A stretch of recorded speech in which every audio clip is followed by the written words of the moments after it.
मेरा लगभग सारा लेखन ऐसा ही है कि मैं डिस्कवर करता हूँ कि ये है भीतर, जबकि उसके लिखने के ठीक पहले वो कभी नहीं होता मेरे पास।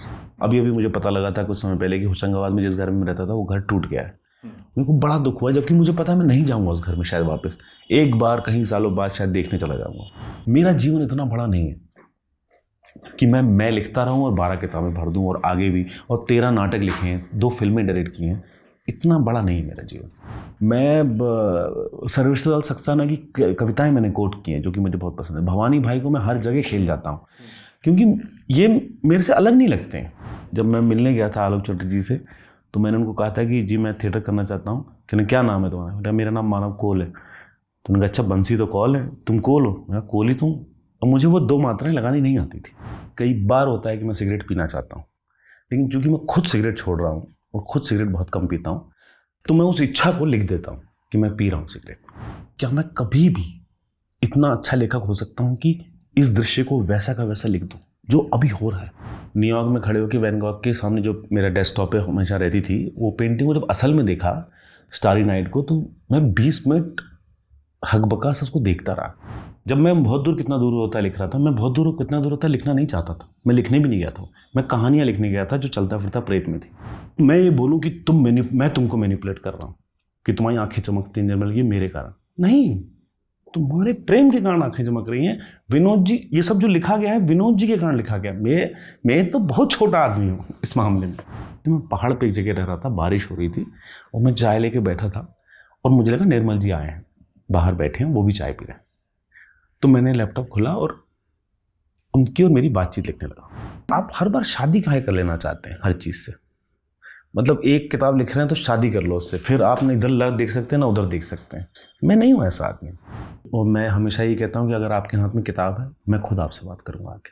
मुझे इतने अच्छे लोग लगते हैं जो पढ़ते हैं। नमस्कार, स्वागत है आपका संगत में। मेरा नाम है अंजुम शर्मा।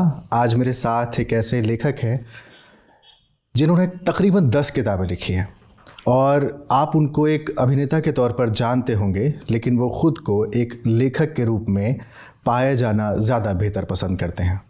वो चाहते हैं कि लोग उन्हें एक लेखक के तौर पर याद करें, क्योंकि जब वो अभिनय कर रहे होते हैं तो लोगों का कहना है कि वो लेखन ही कर रहे होते हैं। मानव कौल।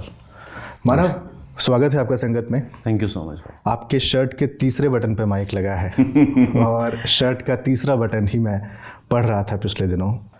पहले तो ये बताएं कि अभिनेता जब आपको कोई कहता है तो वो ज़्यादा अपील करता है या कोई लेखक कहता है वो ज़्यादा अपील करता है? मेरे को लगता है कि मैं बहुत लकी हूँ इस मामले में कि मैं बहुत सारा हूँ, बहुत सारी चीज़ें हूँ। मैं फिल्में भी डायरेक्ट कर चुका हूँ 2, मैं गोली बिस्कुट की दुकान भी खोल चुका हूँ, मैं ब्रदर्स लाइब्रेरी भी खोल चुका हूँ, मैं सनी डांस क्लब भी खोल चुका हूँ। तो आप होशंगाबाद जाएंगे तो वहाँ वो लोग मुझे डांसर के नाम से ज़्यादा पसंद जानते हैं। तैराक था मैं, तो स्विमर मेरे एक अलग लाइफ है। तो एक लाइफ मिली है, उसमें थोड़ा सा सेल्फिश आदमी हूँ, ज़्यादा जीना चाहता हूँ। तो मैं हर पक्ष को बहुत इन्जॉय करता हूँ और इवेंचुअली मुझे लेटर अपनी लाइफ में समझ में आया कि हर चीज़ एक दूसरे को कॉम्प्लीमेंट करती है। और कम जीना तो कितना बड़ी त्रासदी है ना, ज़्यादा जीना तो अच्छा ही है। ज़्यादा जीना या बड़ा जीना? मतलब वो आप अपना शब्दों से खेल सकते हैं, लेकिन मुझे लगता है कि हर दिन जब सुबह आप उठते हो और आप एक्साइटेड हो, दैट्स इट। उसके अलावा कुछ मेरे को समझ नहीं आता। मैं रोज़ सुबह 4:30-5 बजे उठता हूँ, लैपटॉप के सामने बैठता हूँ एक कॉफ़ी लेके, और उससे ज़्यादा एक्साइटेड मैं कभी नहीं हो सकता। कुछ चीज़ें ऐसी हैं मानव जो आपके जीवन से बहुत ज़्यादा जुड़ी हुई हैं, लेकिन आप उनके बारे में बात करना पसंद नहीं करते। जैसे कश्मीर। मैंने तो किताब लिख दी उसमें लिखा, लेकिन मैं कश्मीर को मतलब नहीं लिखना चाहता था, लेकिन आपने पूरी किताब लिख दी। बस देखिए, मैं आपको ऐसे समझाता हूँ कि जब मैं कश्मीर जा रहा था तो मुझे खुद नहीं पता था कि मैं क्या लिखूँगा, क्योंकि मुझे कुछ याद ही नहीं था। ना ही मुझे पता था कि मैं एक किताब ही लिख सकता हूँ। मैं चूंकि यात्रा में था और मैं चाहता था कि मैं कुछ लिखता रहूँ, तो मैं लिखता रहा। और बाद में मुझे पता है कि आपके सबकॉन्शियस में कितना कुछ है जो एक पूरी किताब है। तो मैं नहीं बात करना चाहता। मैं कभी ऐसा नहीं था कि मैं नहीं बात करना चाहता हूँ क्योंकि मेरे पास कुछ था नहीं बात करने के लिए, और मुझे लिखते हुए पता लगा कि मेरे पास कितना कुछ था। तो ये मेरा लगभग सारा लेखन ऐसा ही है कि मैं डिस्कवर करता हूँ कि ये है भीतर, जबकि उसके लिखने के ठीक पहले वो कभी नहीं होता मेरे पास, अगर आप समझ रहे हैं बात को तो। और ये डिस्कवरी कैसे होती है? यात्राओं से? लिखते समय, मतलब मैं अपने घर में भी अगर बैठा हूँ, वो एक वाक्य है और उस वाक्य के विन्यास से कुछ दरवाजे खुलते हैं और मुझे लगता है ये तो मुझे पता नहीं था ये था मेरे पास।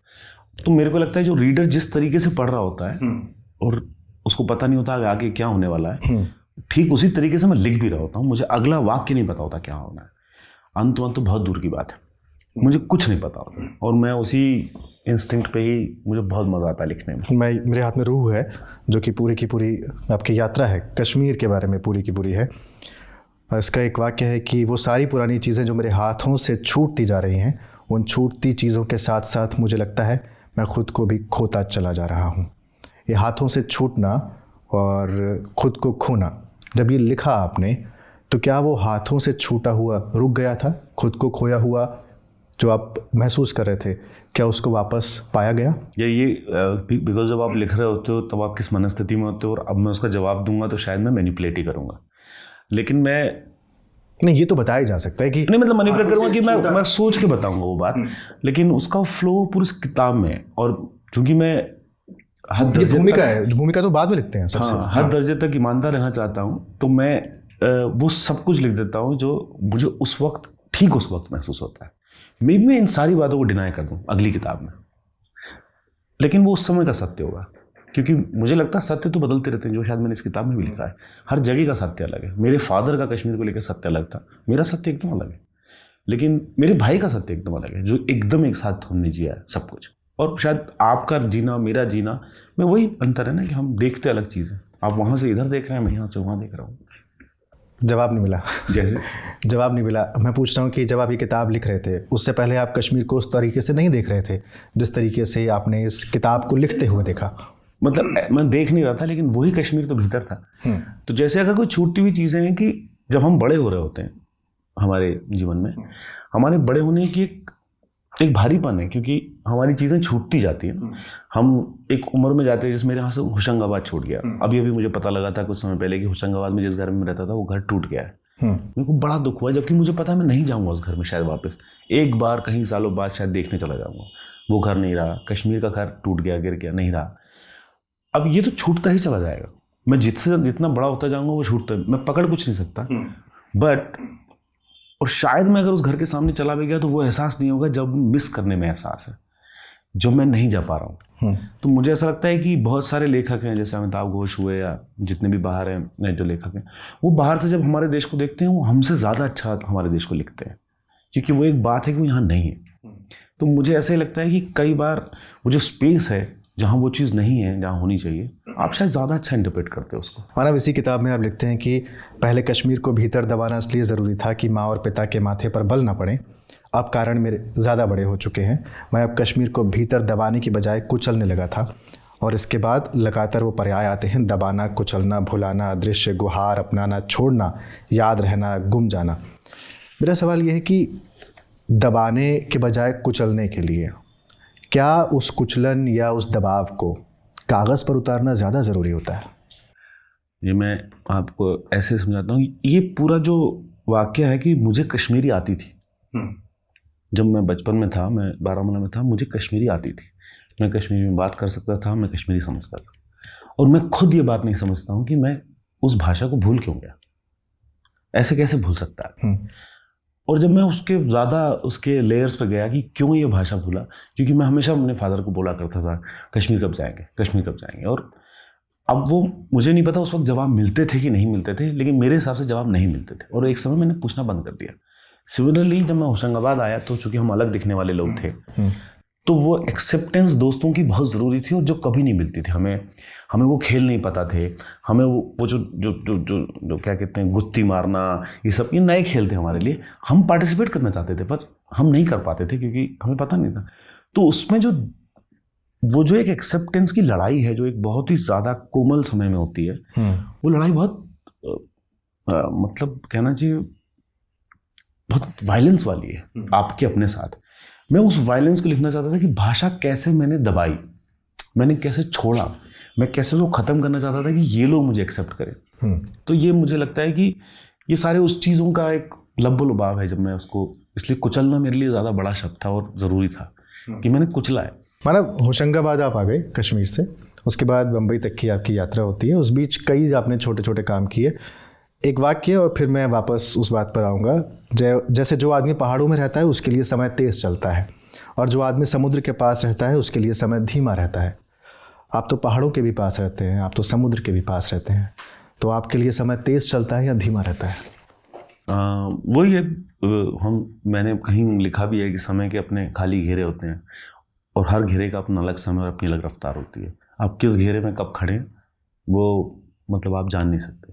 इनफैक्ट डेजी राइली की एक बहुत अच्छी किताब है जो मैंने तितली में उसको कोट भी किया है। उन्होंने किसी की डेथ के बाद का जो वाक़या है उसको सिर्फ समय से तोला है कि समय बदलता है, आप समय के बाहर फेंक दिए जाते हो।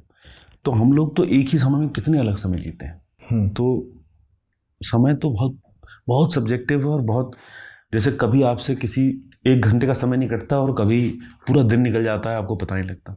नहीं, जैसे आप इसमें लिख रहे हैं जो आदमी पहाड़ों में रहता है उसके लिए समय तेज़ चलता है, तो साइंटिफिक फैक्ट है। लेकिन आप जब पहाड़ों के नज़दीक जाते हैं तो आप समय को धीमा करने के लिए जाते हैं, क्योंकि आप तेज़ भागती दुनिया से पहाड़ों के पास जाते हैं। कितना बड़ा आश्चर्य है कि मैं जब खुद पहाड़ को देख रहा था तो मैंने इनको पता है कि यहाँ समय तेज़ चलता है इनको, जबकि यूं पहाड़ पे हर चीज़ धीमी लगती है पर समय तेज़ चलता है। आप वहाँ ज़्यादा जल्दी बूढ़े होते हो। हाँ, मतलब बहुत इंटरेस्टिंग है। और यही तो यार यही खूबसूरती है तो मुझे लेखन की तरफ खींचती हैं कि मैं सबको इंटरप्रेट कर सकता हूँ, और इंटरप्रिटेशन ही तो है और क्या है। बाकी तो हम सब सादी लाइफ जी रहे हैं। ज़्यादा पहाड़ कहाँ के आकर्षित करते हैं? हर तरीके के पहाड़ एक्सेप्ट इंडियन पहाड़ मेरे को ज़्यादा आकर्षित करते हैं, क्योंकि मैं जब फ्रांस में था या मैं कहीं, क्योंकि मैं हर जगह पहाड़ी जाता हूँ, मैं कभी समुद्र की तरफ नहीं जाता हूँ। तो मैं फ्रांस की जब यात्रा की थी बहुत दूर में तब भी पहाड़ी था, लेकिन वो इतने मैनिक्योर्ड पहाड़ है ना, वो मुझे आदत है हमारे भारतीय पहाड़ की जो रफ है, वाइल्ड है और कुछ भी हो सकता है में का एक सुख है, गुदगुदी है। वहाँ सब कुछ मैनिक्योर्ड है, आप गुम भी नहीं सकते। आप स्विट्ज़रलैंड में घूम नहीं सकते हो, एक आपको दिशा मिल जाएगी कि आगे कैफ़े है, यहाँ आप घूम सकते हो और आपको बड़ा सुख मिलता है कि यार मैं किसी जंगल में भटक सकता हूँ, मैं घूम सकता हूँ। भटकना ज़्यादा पसंद है? घूमना, भटकना, ये सब शब्द हैं, बट मुझे लगता है कि मुझे पता नहीं होना चाहिए मैं क्या कर रहा हूँ। मुझे पता लगता है मैं बोर हो जाता हूँ।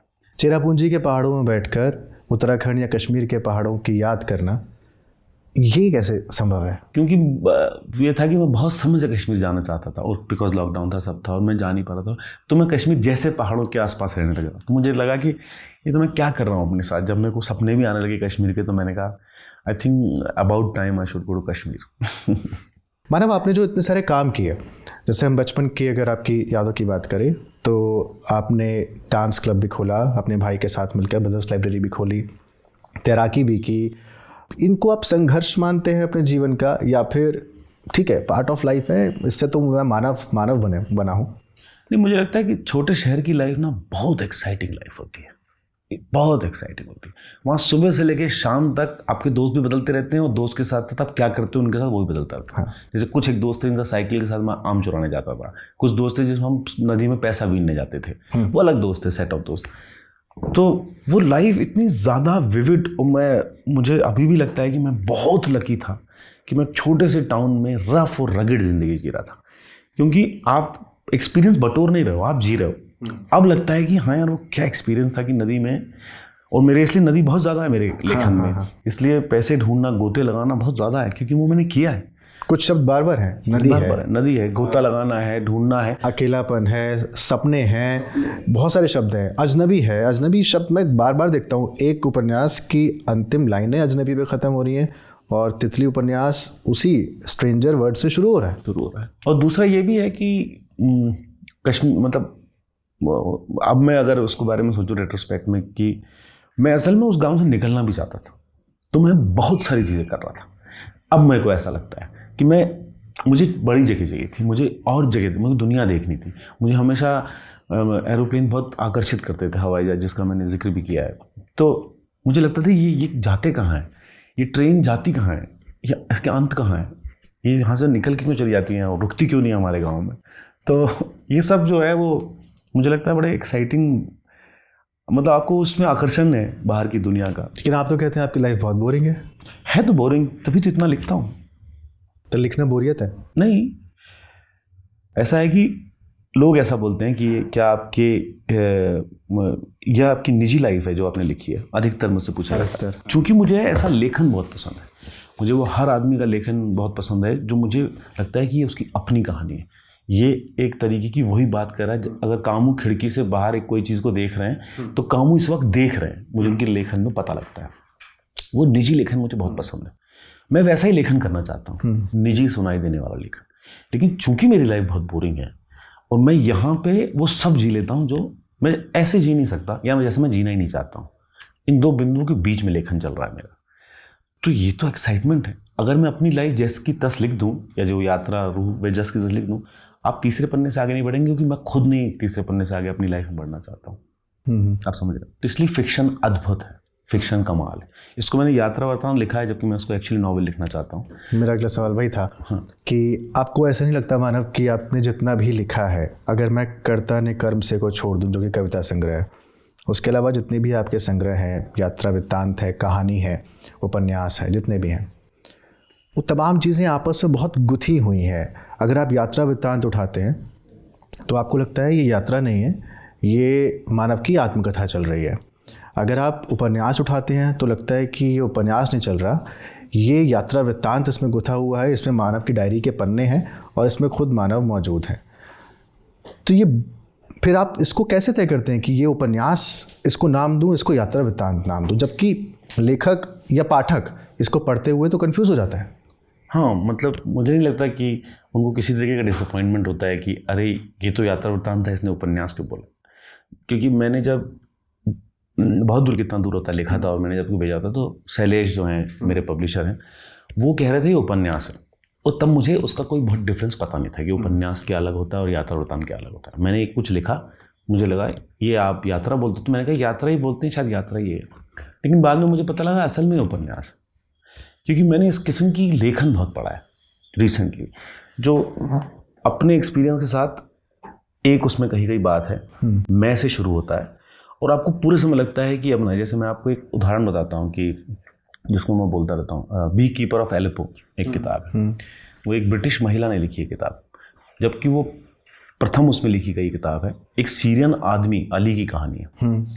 पूरे समय जब मैंने वो किताब पढ़ी, क्योंकि मैं बहुत ज़्यादा उसका प्री पढ़ता नहीं हूँ, मैं डायरेक्ट किताब पढ़ता हूँ, जब मैंने किताब पढ़ी तो मुझे लगा कि ये तो कोई पुरुष है जिसने किताब लिखी है, क्योंकि सीरिया में उसका पलना बढ़ना, घर में सब सूंघ सकता था, और एक कैसे उसका वहाँ से वो लंदन की तरफ जाता है, वो मुझे आश्चर्य हुआ एक महिला ने किताब लिखी है जिसका कोई संबंध नहीं सीरिया से, सिर्फ उसने ग्रीस में 2 साल काम किया है रेफ्यूजीज के साथ। और मुझे लगा ये इसलिए मुझे बहुत पसंद है, इतना निजी है क्या, मैं यकीन नहीं कर सकता था उसका लेखन नहीं है।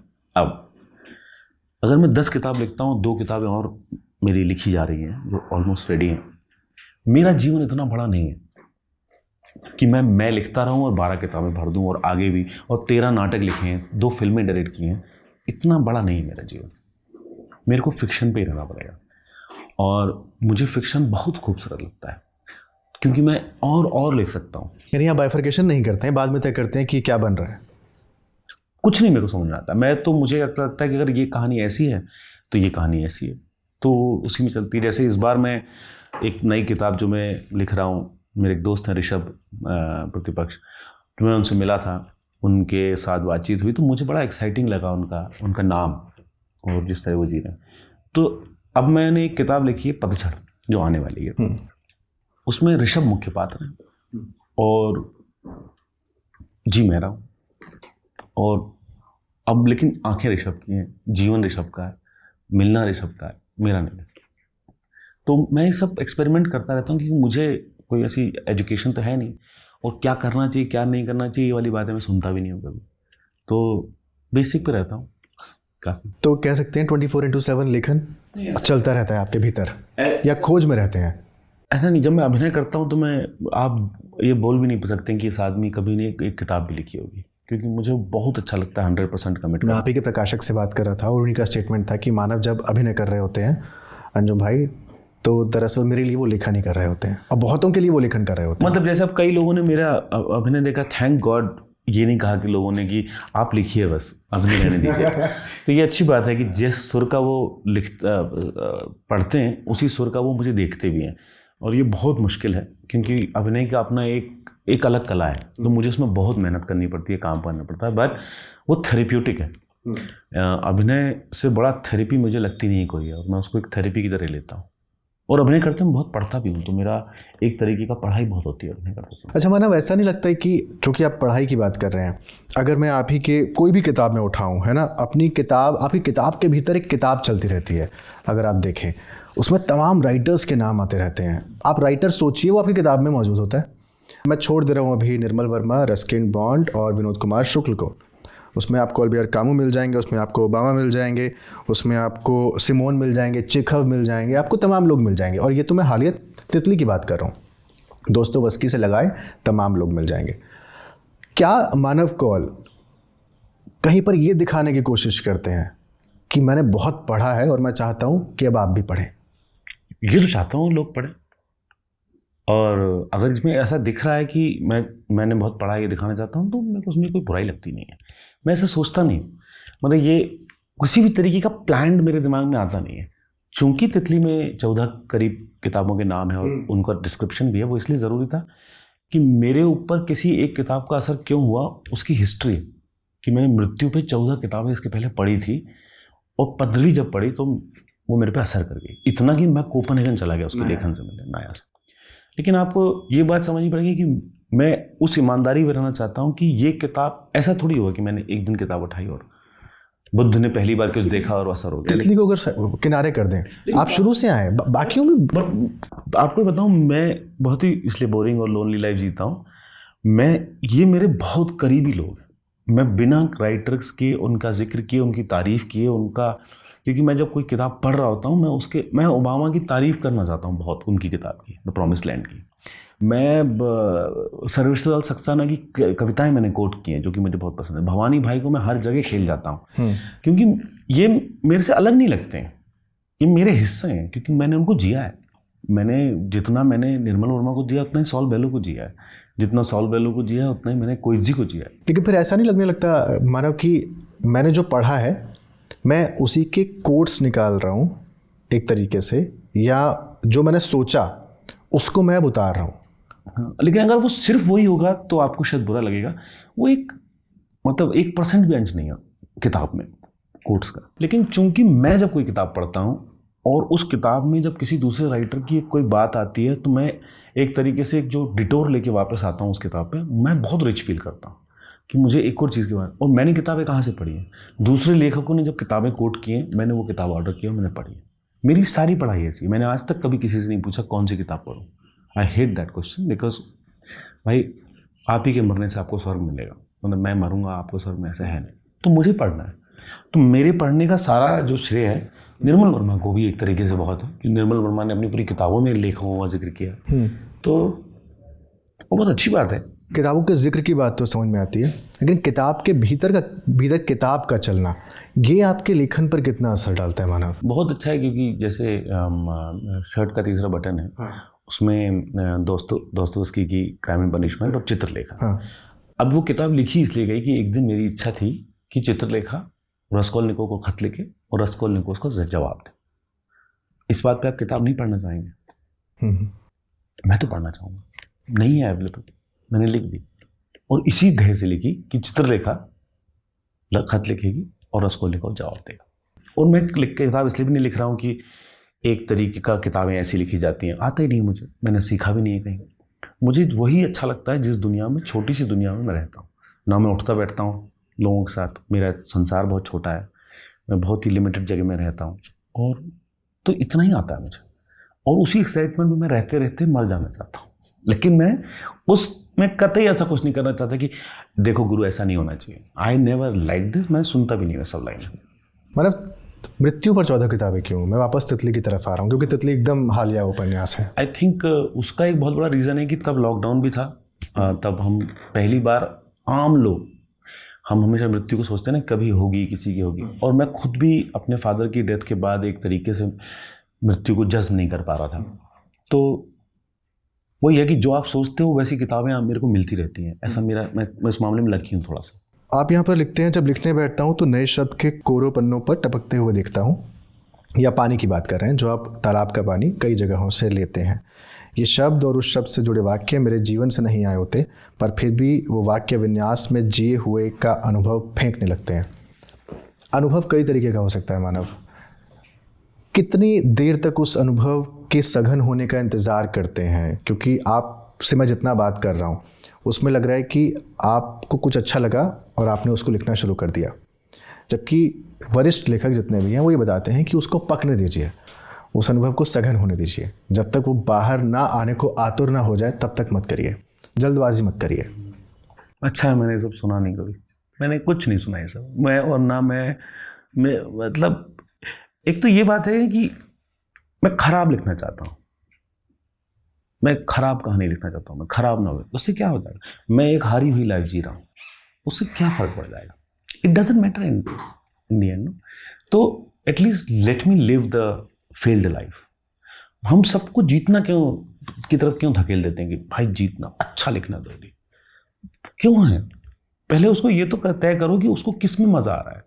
उसको शायद खराब लिखने में मज़ा आ रहा है, लिखने दो उसको खराब। तो मुझे ऐसा लगता है कि हम लोग इतना ज़्यादा बचाना चाहते हैं ना सबको, पता नहीं क्यों इतना ज़्यादा कह देना चाहते हैं कि गुरु ये गलत है, जीना ऐसा जीना। मतलब मानव रिबेलियस है। रिबेलियस नहीं हूँ, मैं सुनता ही नहीं हूँ, क्योंकि मुझे सुबह उठ के मज़ा आ रहा है, बस इतना काफ़ी है मेरे लिए। मैं आपको अभी भी बोल रहा हूँ, उससे ज़्यादा खूबसूरत चीज़ नहीं है जब 5 बजे आप उठो और आपके सामने पूरा दिन है, हाथ में कॉफ़ी है, अच्छा म्यूज़िक चल रहा है, लैपटॉप खुला है और आप बैठे हो, आपको मज़ा आ रहा है। आई डोंट थिंक इससे ज़्यादा सुखद कुछ और है। मानव, तितली उपन्यास का जो शीर्षक है तितली, क्या ये वो तितली है जो कश्मीर में जिसको छोड़ते हुए आपको दुख हो रहा था, आपको और आपके भाई को? ये कह सकते हैं, लेकिन ये तितली वो तितली कतई नहीं है, क्योंकि ये तितली का लॉकेट नाया हमारी एडिट ने पहना हुआ था और काल की ग्रेव पे भी तितली बनी हुई थी। और मैंने उनसे पूछा कि क्या मैं नाम तितली रखूं, तो उन्होंने कई बार तितली बोला अपने मुंह से, जबकि वो डेनिश राइटर हैं, और मुझे इतना सुंदर सुनाई दिया वो शब्द, मैंने कहा इसका नाम तितली रखना चाहिए। ये कुछ चीज़ों का जिक्र है, लेकिन ये बहुत अच्छी किस्मत है कि एक तितली नाम की लड़की थी जो जिसकी तस्वीर मेरा भाई लेके घूमता था और मैंने जैसे कैसे चुरा ली थी। वो एक बहुत सुंदर इंसिडेंट है जिसको मैंने लिखा भी है कहीं रूह में। लेकिन अब किस्मत है कि तितली वो थी और तितली है। क्योंकि ज़्यादातर कैरेक्टर्स आपकी लाइफ से निकले हुए आते हैं जो कि उपन्यासों से। तो मुझे तो पहली बार यही लगा, मैंने कहा तितली की बात रूह में हुई है, उपन्यास है क्या? जब खोला तो अंदर वो उनका जिक्र नहीं था। बिल्कुल नहीं था, अलग उपन्यास है। बट हाँ, मेरे को तितली शब्द का मैंने ऐसा अच्छा वो नहीं किया कि मैंने तितली नाम के ही 2 उपन्यास लिख दिए। मानव, कुछ शब्द आपके यहाँ लगातार मिलते हैं जिसका जिक्र हम पहले कर चुके हैं। उन्हीं में से एक शब्द है सपने, और सपने देखना आपको अच्छा भी बहुत लगता है। दिन में देखें, रात में देखें, सपने देखना बहुत अच्छा लगता है। तितली में तकरीबन 5 सपनों का एक के बाद जिक्र है, 5 या 6 में कोई 7 सपने हैं नाया के, एक सपना है मेरा। क्या ये सपने वाकई में आपके खुद के देखे हुए वो वाले सपने थे जिनका जिक्र आप किसी की गोद में बैठकर कर रहे हैं? नहीं, लेकिन एक जो सपना जो मुझे आया था नाया का, जब मैं उनको जानता भी नहीं था वो कैसी दिखती हैं, वो जब सपने को मैंने लिखना चालू किया तब से ये तितली कंसीव हुई। तब मुझे पता नहीं था कि मैं नाया से कभी मिल पाऊंगा, कुछ होगा ऐसा। फिर ये जो 7 सपने हैं वो नाया के सपने हैं जो उन्होंने अपनी किताब में लिखे, जो उनके बच्चे की डेथ के बाद उनको आए थे। और वो मेरे लिए इतने ज़्यादा ज़रूरी हैं, वो इतने सबकॉन्शियस पे रहते हैं जिसके पे आपको कोई बस नहीं होता। उस समय के क्या चित्र आपको दिखते हैं, वो मेरे इतना इंटरेस्टिंग था। मैंने कहा ये 7 सपने तो मैं डालूंगा किताब में, क्योंकि मेरे लिए, एक रीडर के लिए, कॉन्शियसली कहे गए वर्ड और सबकॉन्शियस के चित्र इतने ज़्यादा एक्साइटिंग है, इसकी वो हद नहीं। तो कॉन्शियसली उन्होंने तो लिखा है एक पूरा का पूरा डिस्क्रिप्शन अपने बेटे का। और ये जो 7 सपने हैं ये बहुत जरूरी। तो सपने असल में हमारे हद के बाहर की बात है ना, हमारे प्रपंच, हमारी जकड़, हमारी भाषा, हमारी समझ के बाहर की बात है। तो मुझे कभी कभी जब कोई बहुत वियर्ड सपना आता है, मुझे लिख लेने में बड़ा मज़ा आता है, लेकिन उसका मैं कोई अर्थ नहीं निकालता हूँ। There is no meaning to it. तो ऐसा नहीं है कि मैं सपने या फ्रॉइडियन या मेरा कुछ वो लॉजिक नहीं है। इट्स जस्ट दैट सबकॉन्शियस के कुछ चित्र हैं और कैसे एक वर्ड ने ट्रिगर किए हैं और वो आए, कभी कभी मैं लिख लेता हूँ। चूँकि आप इसका जवाब पहले दे चुके हैं तो मैं इस क्वेश्चन को पहले पूछता, लेकिन मुझे जवाब मिल चुका है, लेकिन फिर भी मैं चाहता हूँ कि मैं एक बार फिर से इस पर आऊँ। चूँकि आप विधाओं को बाद में तय करते हैं और उस पर जाते भी नहीं हैं कि आप क्या लिख रहे हैं क्या नहीं लिख रहे हैं। इस किताब को पढ़ते हुए, उपन्यास को पढ़ते हुए मुझे पत्र व्यवहार ज़्यादा नज़र आया। बहुत से लोगों ने पत्र व्यवहार में ही पूरी पत्रों की किताब छापी है। आपको ऐसा नहीं लगा था कि मुझे वैसे ही कुछ निकाल देना चाहिए, इसमें खाली पत्र हो? उपन्यास लिखने की जरूरत क्या थी, पत्र ही लिख देते। अगर वैसा लिखा था तो वही लिख देता, लेकिन नहीं लिखाया वैसा। मतलब मैंने कोई बहुत तय नहीं किया। और दूसरा ये था कि क्योंकि मैं 2 महीने कोपेनहेगन में था और अकेला था, और मेरे पास मैं हमेशा चाहता था कि मैं इसमें नगण्य रहूं, इसमें नाया और काल रहे। तो मैं बहुत समय तक रहा, लेकिन चूंकि बहुत कुछ बदलाव मेरे भीतर हो रहा था उनसे मिलने के बाद, उनकी किताब पढ़ने के बाद, और बाकी किताबें जो मैं उनके साथ पढ़ रहा था, तो वो मुझे एक बहुत अच्छी बात लगी कि मैं किसी से जिक्र करना चाहता हूँ। और उस समय ऐसा कोई था नहीं जिससे मैं जिक्र कर सकता, सिवाय और जिसको पता हो नाया के बारे में, वो शायर थी। तुम पत्र व्यवहार शुरू हुआ, और वो इतना वो वाली विंडो खुली जिस विंडो को मेरे के लगते कोई भी रीडर पढ़ना चाहेगा। इस किताब की शुरुआत स्ट्रेंजर वर्ड से होती है।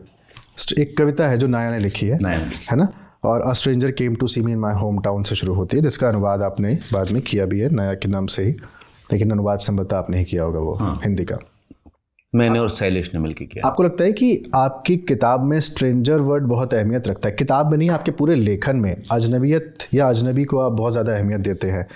बार बार मिलता है, बहुत दूर, कितना दूर में कामू की किताब स्ट्रेंजर का जिक्र आ जाता है, यहाँ पे स्ट्रेंजर से शुरुआत करते हैं। आपकी कहानियों में भी अजनबी वर्ड बहुत बार बार मिलता है।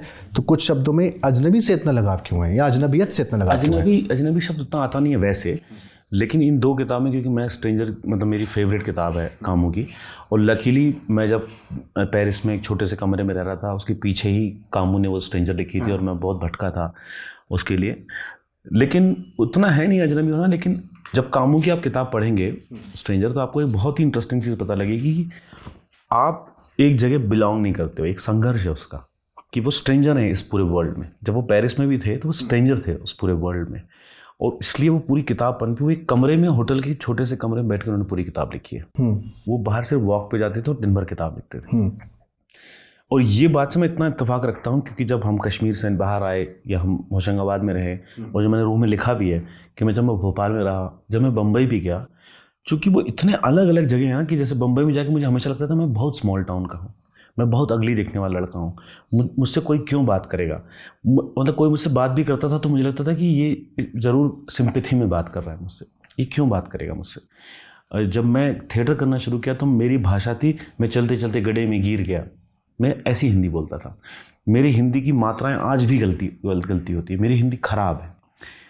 तो ये हर चीज़ में ना एक तरीके का मैं वहाँ बिलोंग नहीं करता हूँ। मुझे पता लगता है कि मैं थिएटर कर रहा हूँ, लेकिन मैं जयशंकर प्रसाद कर रहा था पहला नाटक प्रसाद, और मेरी हिंदी इतनी ख़राब थी कि जब मैं मिलने गया था आलोक चौधरी जी से, तो मैंने उनको कहा था कि जी मैं थिएटर करना चाहता हूँ। कहने क्या नाम है तुम्हारा? मेरा नाम मानव कोल है। तो उन्होंने कहा अच्छा बंसी तो कौल है, तुम कोल हो? मैं कोल ही तुम। और मुझे वो 2 मात्राएं लगानी नहीं आती थी भाषा में, और प्रसाद करने के लिए चला गया। तो आप जो अजनबी का जो या स्ट्रेंजर या फिर आउट ऑफ प्लेस कह लीजिए, उसका अर्थ ये है कि मैंने फील किया है पूरे समय, मेरे को लगता नहीं है मैं कहीं बिलोंग करता हूँ, मेरे को लगता नहीं है मैं कहीं, इनफैक्ट मैं कश्मीर भी जाता हूँ ऐसा लगता है वहाँ बिलोंग करता हूँ। तो वो जो एक बिलोंगिंग का एक जो सेंस है, उसके लिए फिर एक छोटा सा एक दुनिया आप क्रिएट करते हो, क्योंकि मैं चाहता हूँ कि मैं अपने स्किन में बहुत कंफर्टेबल रहूँ। तो ये दुनिया है। तो आपने ये दुनिया क्रिएट कर ली अपने लिए। अब मेरे को सिर्फ फिल्म मेकिंग, एक्टिंग, पेंटिंग या जो मैं आर्ट, मेरे को यही लोग मेरे बहुत अपने लोग लगते हैं। आज मैं फिल्म मेकिंग और एक्टिंग की तो बात करूंगा नहीं, क्योंकि आज हम पूरे लेखन की बात करेंगे। एक ही चीज़ है। हाँ, लेकिन मानव, कब आपको ये एहसास हुआ कि जिस अजनबीपन की आप बात कर रहे हैं, या फिर एक्सेप्टेंस की जिसकी आप बात कर रहे हैं, कि मुझे लगा कि ये तो बहुत अलग दुनिया है, कब आपको लगा कि ये दुनिया मेरी है और अब मैंने वो वर्ल्ड क्रिएट कर रहा हूँ? कोई पॉइंट आता है ना जब आपको फील होने लगता है? जब मैंने शायद जब मैंने कुछ 5वां-6वां नाटक लिखा था, और जब मेरा अपना थिएटर ग्रुप बना था अरण्य नाम का, जो निर्मल वर्मा की किताब में उस हम पढ़ रहा था अंतिम अरण्य, और किसी ने पूछा इस ग्रुप का नाम रखना है, तो मैंने कहा अरण्य, तो ऐसी नाम रखा गया। तो मुझे लगा कि जब मैं वो थिएटर के एक अपने नाटक लिख रहा था, और अपने नाटक अपने तरीके के कर रहा था, जो बड़े एब्सर्ड थे, कुछ वियर्ड थे, कुछ फनी थे, कुछ बहुत सीरियस थे, तब मुझे लगा ये मेरा वर्ल्ड, मेरे को इसके आसपास रहना है। तो पहला नाटक आता है 2003 में, 2004 में आया था जनवरी में, शक्कर के 5 दाने। शकर के 5 दाने के नाम से कविता भी है, शकर के 5 दाने के नाम से कहानी भी है। हाँ, वो उसी नाटक की कहानी, उसी की नाटक, वही नाटक है वो। हाँ। तो चूंकि वो एकल प्रस्तुति है तो उसको कहानी के रूप में हमने भी डाला, क्योंकि मुझे लगता है इसकी कहानी भी पढ़ने में उतनी महत्वपूर्ण, क्योंकि उसको अगर मैं नाटक फॉर्म में लाता तब तो कोई नाटक खरीदता नहीं है हमारे यहाँ। तो मैंने उसको कहानी फॉर्म में लाया तो लोगों को बड़ी पसंद आती है। उसी कहानी के भीतर की कविता है वो, जो कविता में भी है, क्योंकि अब मेरा ही लिखा है। मतलब चूँकि पेरिस का जिक्र भी आया और अल्बेर कामू का जिक्र भी आ गया, तो एक सवाल मेरा आपकी यात्रा से जुड़ा हुआ ये है कि आप उन जगहों, तमाम जगहों पे आप गए जहाँ पर पिकासो सृजनशील रहे, वॉन गॉग ने अपना काम किया, अल्बेर कामू ने स्ट्रेंजर पूरी की, या निर्मल वर्मा की आपने वो जगह देखी जहाँ लालटीन की छत वाली जगह हो। इन तमाम घटनाओं को दर्ज करने के अलावा इन घटनाओं ने आपके ऊपर और आपके लेखन पर क्या प्रभाव डाला? अब जैसे अभी आपने एक सवाल पूछा था मुझसे कि आपके उसमें लेखन का इतना जिक्र क्यों है, या राइटर का किताब क्या बताना चाहते हैं कि आप बहुत पढ़ते हैं। आप मेरी किसी भी यात्रा को देख लीजिए, मेरा इंटरेस्ट सिर्फ राइटर से है। मेरा इंटरेस्ट या तो किसी कला से है। मैंने पूरा नॉर्वे जो है ट्रैवल किया है सिर्फ और सिर्फ एडवर्ड मंक के कारण। तो मेरा जो, आप कोई भी यात्रा मेरी देखेंगे वो यात्रा का मोटिव ही कोई एक लेखक ही होगा अधिकतर। तो अब मैं अगर उसका जिक्र नहीं करूं तो मैं किसका जिक्र करूं कि मैंने वहाँ बैठ के कॉफ़ी पी और इसका विकिपीडिया में इस शहर में असल में क्या है इसका, मैं पेरिस के बारे में एक विकिपीडिया की जानकारी क्यों दूं? मैं तो नहीं पढ़ूंगा वो किताब, मैं तो विकिपीडिया पढ़ लूँगा ना। तो मेरे को यह है कि अगर मेरे को एक रोड मिली है जहाँ से मुझे लगता है इसी रोड से पिकासो भी निकला था, इसी रोड से कामू भी निकला था और इसी रोड से वैन गॉग भी निकला था, मैं उस रोड पर बैठ के कॉफ़ी पीना चाहता हूँ। और फिर जो हो मैं वो नहीं हूँ, वो बहुत बड़े लोग हैं, मैं छोटा आदमी हूँ, मैं उनको दूर से देखना चाहता हूँ। उस समय किस्मत से बारिश हो गई, मेरे हाथ में सिगरेट थी, कॉफ़ी थी, और मैंने जो समझ में आया उस समय लिख दिया। ये सिगरेट की बात आ गई, अचानक से मैं इसको सबसे बाद में लाना चाह रहा था। ठीक है, बताइए। मतलब तितली उठाऊं, रूह उठाऊं, यात्रा वृत्तांत उठाऊं, कहानी उठाऊं, कविता तक उठाऊं, सिगरेट का जिक्र बार बार आता है। कहीं सिगरेट हाथ में होती है, कहीं आप सुलगा रहे होते हैं, कहीं बुझा रहे होते हैं, कहीं मांग रहे होते हैं। आपकी फैन फॉलोइंग बहुत ज़्यादा है, एक अभिनेता के तौर पर तो है ही, लेखक के तौर पर भी आपकी है। इंस्टाग्राम के 2 पेजेस हैं आपके। आपको लगता नहीं है कि नैतिक रूप से बार बार इसका जिक्र करना, जो लोग या युवा लेखक बनना चाहते हैं उनके मन में ये धारणा जाएगी कि सिगरेट का एक कष्ट लगाऊं तो शायद मैं लेखक बन जाऊंगा? इसका जवाब शायद बहुत अच्छा है नहीं, लेकिन जो भी जवाब मेरे पास है मैं दे रहा हूँ, मैं कोई फिल्टर नहीं कर रहा हूँ। मुझे ऐसा लगता है कि पहले तो हम बाकी सारे लोगों को बच्चों की तरह ट्रीट करना बंद कर दें, है ना। कोई मूर्ख नहीं है, बहुत इंटेलिजेंट लोग हैं। और दूसरा ये है कि मैं खुद एक चीज़ से जूझता हूँ। कई बार होता है कि मैं सिगरेट पीना चाहता हूँ, लेकिन क्योंकि मैं खुद सिगरेट छोड़ रहा हूँ और खुद सिगरेट बहुत कम पीता हूँ, तो मैं उस इच्छा को लिख देता हूँ कि मैं पी रहा हूँ सिगरेट और नहीं पीता हूँ सिगरेट। अब ये मेरा और मेरे लेखक का आपस का खेल है और मैं उसकी ईमानदारी पर रहना चाहता हूँ। अब इसके कारण कोई सिगरेट पीना शुरू कर दे, मुझे ऐसा लगता नहीं है कि मेरे रीडर्स इतने ज़्यादा वो हैं कि मैं बोलूँ कि चलो यहाँ से कूद जाओ तो वो कूद जाएंगे। वो मेरे को देखेंगे कूदता हुआ, मरूंगा मैं, लेकिन वो एंजॉय करेंगे देखना। किसी में तो ये जिक्र आना चाहिए कि मैं सिगरेट छोड़ना चाह रहा हूँ। मैंने इसकी तो यहाँ से शुरुआत ही इसकी है कि मैं छोड़ चुका हूँ, लेकिन बाद में आते आते तो आप हाथ में ले लेते हैं। मैंने पी नहीं थी, लेकिन मैं पीना चाहता था। अब देखिए ये है कि ये मैं अपनी लेखन से अथाह ईमानदार रहना चाहता हूँ। तो मैं अगर वहाँ सिगरेट लिख देता हूँ कि मैंने पी, तो मुझे उसका सेटिस्फेक्शन मिलता है कि हाँ मज़ा आया पी के सिगरेट। तो मैं उस ईमानदारी में, आपकी नैतिक जिम्मेदारी का मुझे कोई लोड नहीं है। और मुझे नहीं लगता कि लोग ऐसे हैं कि जैसे तो सिगरेट पे लिखा रहता है, पी रहे ना लोग सिगरेट, आपने अपनी तरफ से सब करके रखा है। लेकिन मुझे लगता है कि आर्ट को अलग कर देना चाहिए इन सब बातों से। अगर मेरा कैरेक्टर मुझे सिगरेट पीता दिखता है तो वो सिगरेट पिएगा। ये सवाल इसलिए भी था कि हम बहुत सारे एड्स पर सवाल खड़े कर देते हैं कि फला व्यक्ति ने ऐसा मुझे किया। लगता है, मुझे हम क्यों मतलब सोचते हैं कि ये सारे लोग जो है 5वीं कक्षा में और इनको ज़रूरत है बताने की कि देखो गुरु ये गलत है, देखो गुरु सही है, सब ठीक चल रहा है। चलिए यात्रा वृत्तांत वापस आता हूँ, चूँकि सिगरेट बीच में आई तो उसको बुझा देते हैं, वापस आते हैं। आपने बहुत दूर कितना दूर है में लिखा है। मैं बहुत समय से इस बात से जूझ रहा था कि कब मैं किसी काल्पनिक कहानी को गढ़ रहा हूँ और कब मैं असल में जी रहा हूँ। मतलब लिखना और जीना, इन दोनों में अंतर होना चाहिए, वरना मैं कुछ भी रियल जी नहीं पाऊँगा। लिखना और जीना, इन दोनों में अंतर होना चाहिए? मैं ऐसा समझना चाह रहा हूँ। ये बहुत अच्छा सवाल है।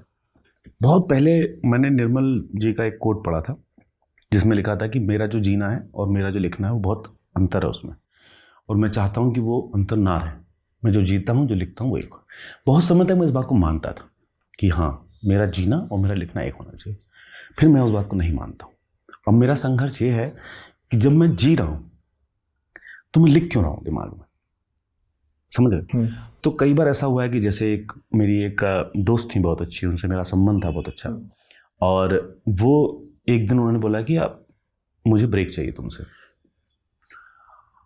और मेरे लिए ना वहाँ से वो संबंध एक्साइटिंग हो गया, और मैं लिखने लगा दिमाग में कि अरे ये कहानी कहाँ जा रही है, अब तो लेफ्ट जा रही है, और मैं देखना चाहता था कहाँ तक जाती है, और वो संबंध टूट गया।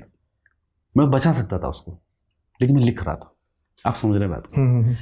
तो मैं उसको ना दूर अलग रखना चाहता हूँ। जब मैं लिखता हूँ मैं वो सब कर दूंगा जो मैं जीता नहीं हूँ, और इसलिए ना वो एक दूसरे को कॉम्प्लीमेंट करेगा। ये वैसा ही है कि जैसे मैं यहाँ बैठ के, जब आपको बहुत गर्मी लगती है और आपकी इच्छा होती है पहाड़ पे जाने की, तो आपको पहाड़ का उस बारे में सोचने में बहुत मज़ा आता है ना? तो वो एक बहुत अलग दुनिया है कि मैं पहाड़ पे हूँ और मैं पहाड़ पे नहीं। तो मैं यहाँ बैठ के पहाड़ को लिखना चाहता हूँ, लेकिन मैं झूठा नहीं जीना चाहता कि मैं यहाँ नहीं हूँ और पहाड़ पे हूँ। तो ये मान लें कि आपने जो लिखा उसे जिया नहीं है। ये बहुत ही फ्लैट बात है कि जो जिया है लिखना नहीं। ऐसा जैसे मैं बोल रहा हूँ आपको कि मेरी जब सिगरेट पीने की इच्छा होती है, मैं लिख देता हूँ कि मैंने सिगरेट पी, और मेरी इच्छा खत्म हो जाती है सिगरेट पीने की। अब आप इसको जैसा भी इंटरप्रेट करना चाहें। मानव, एक जगह आप लिखते हैं कि मैं जानता हूँ एक कलाकार कभी भी अपनी सृजनात्मकता में पवित्र नहीं रह सकता। बिल्कुल, कभी नहीं रह सकता पवित्र। मतलब एक तो पवित्र शब्द मुझे बहुत ज़्यादा पसंद नहीं है, लेकिन असल में एक बहुत बड़ी जद्दोजहद चल रही होती है कि जैसे कि मैं तितली में नाया के साथ हॉस्पिटल के सामने खड़ा था, उस वक्त खड़े होने पर मुझे लगा कि जब वो एम्बुलेंस आई, पता नहीं वो दृश्य आपको पता हो, याद है कि नहीं, एम्बुलेंस आई और अचानक नाया उठ के खड़ी हुई और वो एम्बुलेंस की तरफ देखने लगी। मुझे पता है वो एग्जैक्टली क्या देख रही है। वो अपने बेटे का पहली बार वहाँ आना देख रही है। मैं जब पीछे खड़ा था, मैंने एग्जैक्टली यही बात सोची थी कि क्या मैं कभी भी इतना अच्छा लेखक हो सकता हूँ कि इस दृश्य को वैसा का वैसा लिख दूँ जो अभी हो रहा है। जो भी रोंगटे खड़े हो रहे हैं, क्या मैं उस रोंगटे को खड़ा होना बिना रोंगटे खड़े हो रहे हैं कहे लिख सकता हूँ क्या? और वो हमेशा मुझे लगता है कि मैं छोटा पड़ जाता हूँ, मैं कम पड़ जाता हूँ। और ये संघर्ष का ही ये है कि मैंने ये लाइन लिखी है कि मैं नहीं हो सकता उतना पवित्र कि मैं एग्जैक्टली वो लिख दूँ जो मैं जी रहा हूँ या मैं जो महसूस कर रहा हूँ। और इसीलिए शायद आप ये भी लिखते हैं कि लेखन कितना सघन काम है, कहीं भी छुपने की कोई जगह नहीं मिलती। मानव, ये जितनी मैंने पंक्तियाँ पढ़ी हैं, बस बहुत सारी इसमें अंडरलाइंड और कोटेड पंक्तियाँ हैं। मुझे पढ़ते हुए कहीं ऐसा लगता है कि मानव कौल जबरन चमत्कार पैदा करने की कोशिश तो नहीं कर रहे हैं वाक्य लिखते हुए, कि कुछ उक्ति टाइप का बन जाए कि उसके शायद युवाओं को पसंद है और उसके मीम्स बने या फिर कार्ड्स बने। अरे ऐसा दिमाग में रहता है? कसम से अगर मतलब ये कला अगर मुझे आती तो मैं तो पूरी किताब क्यों लिखता, मैं तो वही लिखता रहता और मीम से हिट हो जाता। मतलब मुझे, आप बता रहे हैं, मुझे तो यही सब, क्योंकि बहुत सारे कार्ड्स चलते हैं आपके। हाँ, और मुझे बड़ा गुस्सा आता है। क्यों? इसलिए गुस्सा आता है कि एक मैंने कविता लिखी है, अब उस कविता का अंत है कि हम उतना ही आकाश जी पाएंगे जितने आकाश को हमने अपने घर की खिड़की में से जीना सिखाया। हाँ। लेकिन ये अपने आप में अलग नहीं है वाक्य, ये कविता का आखिरी है। मैं एक कविता शुरू करता हूँ, मैं अराइव होता हूँ इस बात पे, तो मेरे लिए ये बात अपने आप में पूरी बात नहीं है, लेकिन इसी के ही जो है कोटेशन बनते हैं। और मुझे बड़ा अजीब लगता है कि यार ये कोटेशन का तो मतलब तो नहीं है, क्योंकि ये कविता के संदर्भ में कही गई बात है। ऐसा है। कविता पर आऊँगा क्योंकि हम उस पर अलग से बात करेंगे, क्योंकि कविता से आप एक समय दूर हो गए और फिर वापस कविता के नज़दीक आप चले गए, और ये विधाएं जिसकी हम बात करें वो उसी कविता से दूर होने का शायद परिणाम भी है कि उपन्यास निकले, नाटक निकले, कहानियाँ निकली। पेंटिंग्स के रंग, स्ट्रोक्स और स्ट्रक्चर का सभी के ऊपर एकदम अलग प्रभाव पड़ता है और हर आदमी अपनी अलग ज़मीन पर खड़े रहकर उसे देखता है। पेंटिंग्स का स्पेशली, क्योंकि कलाओं की बात हो रही है और आप कलाओं के बहुत नज़दीक हैं मानव, पेंटिंग्स का आपके ऊपर क्या क्या प्रभाव पड़ा? मुझे पेंटिंग समझ में नहीं आती है बिल्कुल, और ये बात मेरे को बहुत अच्छे से पता है। लेकिन कभी कभी ऐसा होता है कि कोई पेंटिंग के कुछ रंग होते हैं जो मुझ पर असर करते हैं। अब मैं इस बात को बयां करना चाहता हूँ कि मुझे नहीं आती है समझ, लेकिन किसी चीज़ का असर होता है मेरे ऊपर। जैसे मैंने जब न्यूयॉर्क में खड़े होकर वैन गॉग के सामने जो मेरा डेस्कटॉप पे हमेशा रहती थी वो पेंटिंग को जब असल में देखा स्टारी नाइट को, तो मैं 20 मिनट हकबका से उसको देखता रहा। और मैं पूरे समय सोचता रहा अभी हो क्या रहा है मेरे साथ, मुझे कुछ समझ में नहीं आया। अगर को आप डिस्क्राइब कराएंगे तो मुझे नहीं पता। जैसे मैंने एडवर्ड मंक जो आपके बता रहा था कि मैं इस बार एडवर्ड मंक की हर वो जगह गया जहाँ उसने पेंटिंग की थी, उसके समर हाउस, ऑस्लो, उसके छोटे गांव, हर जगह गया। क्योंकि एक तो मैंने एडवर्ड मंक के ऊपर एक किताब भी पढ़ी थी जो बहुत ही सुंदर किताब थी, और मैं उसकी, लेकिन अगर आप मुझसे पूछेंगे तो अब मुझे अब थोड़ा समझ में आया कि मैंने उसका पूरा जीवन देखा, उसका पूरा जीवन पढ़ा, और ये पेंटिंग उसने किस स्थिति में बनाई वो मैंने देखा। तो मुझे वो एक आर्टिस्टिक चीज़ बहुत पसंद आती है, जो एक एक्सप्रेशन है, जो विजुअल एक्सप्रेशन है, क्योंकि मेरा भी लिखा सारा दृश्य में होता है। कि एक बार उनकी प्रेमिका उनसे मिलने आई और उन्होंने लड़ाई हुई और उनकी प्रेमिका ने उनको गोली मार दी, एडवर्ड मंक को। उनकी उंगली पे गोली लगी और उंगली फट गई। जब लोग आए तो उन्होंने कहा गोली की आवाज़ आई थी, आप क्या हुआ? तो उसने अपनी प्रेमिका को बचाने के लिए बोला कुछ नहीं हुआ, हमारी ऐसी बहस हुई और गोली को ऐसे हवा में मारी, पट्टी वट्टी। उन्होंने साफ डिनाई कर दिया कि ऐसा कुछ हुआ था। प्रेमिका चली गई छोड़ के उनको, सब कुछ खत्म हो गया। उसके 6 महीने बाद एक पेंटिंग आई जिसमें वो खून से लथपथ पड़े हुए हैं बिस्तर पे और प्रेमिका सामने देख रही है आंखों में लोगों को। मुझे ये आर्ट बहुत पसंद है कि वो जब सब कुछ हुआ उसने आर्टिस्टिकली इस बात को एक्सप्रेस किया। अब वो पेंटिंगें मुझे बहुत पसंद आती हैं। तो इसलिए मुझे ऐसा लगता है कि जब हम किसी आदमी और उसके जीवन को जानते हैं तब जाके हम उसकी पेंटिंग को वैसा समझ सकते हैं जैसा शायद वो कहना चाहता है, लेकिन उसके बाद भी वो रंग आपके ऊपर असर करता है। लेकिन समझना ज़रूरी है, क्योंकि अगर आप समझ लेते हैं तब तो शायद संबंध टूट जाएगा। जैसा आप लिखते भी हैं, मैं पढ़ता हूँ, अगर मैं समझ पाता कि वो महाशय क्या कह रहे हैं तो शायद मेरा उस पेंटिंग से रिश्ता टूट जाता और मैं महज उसकी कलात्मकता की सराहना करता, जो बहुत छोटी बात है। वो छोटी बात, क्योंकि मैं कभी भी वो सुनता नहीं हूँ, हिस्ट्री और ये सब सुनता नहीं। मैं किताब पढ़ लूँगा पूरी आदमी के जीवन के बारे में और फिर इंटरप्रेट कर सकता हूँ, लेकिन मुझे लगता है कि कविताओं को समझाना और पेंटिंग को समझाना सबसे ज़्यादा खराब काम है।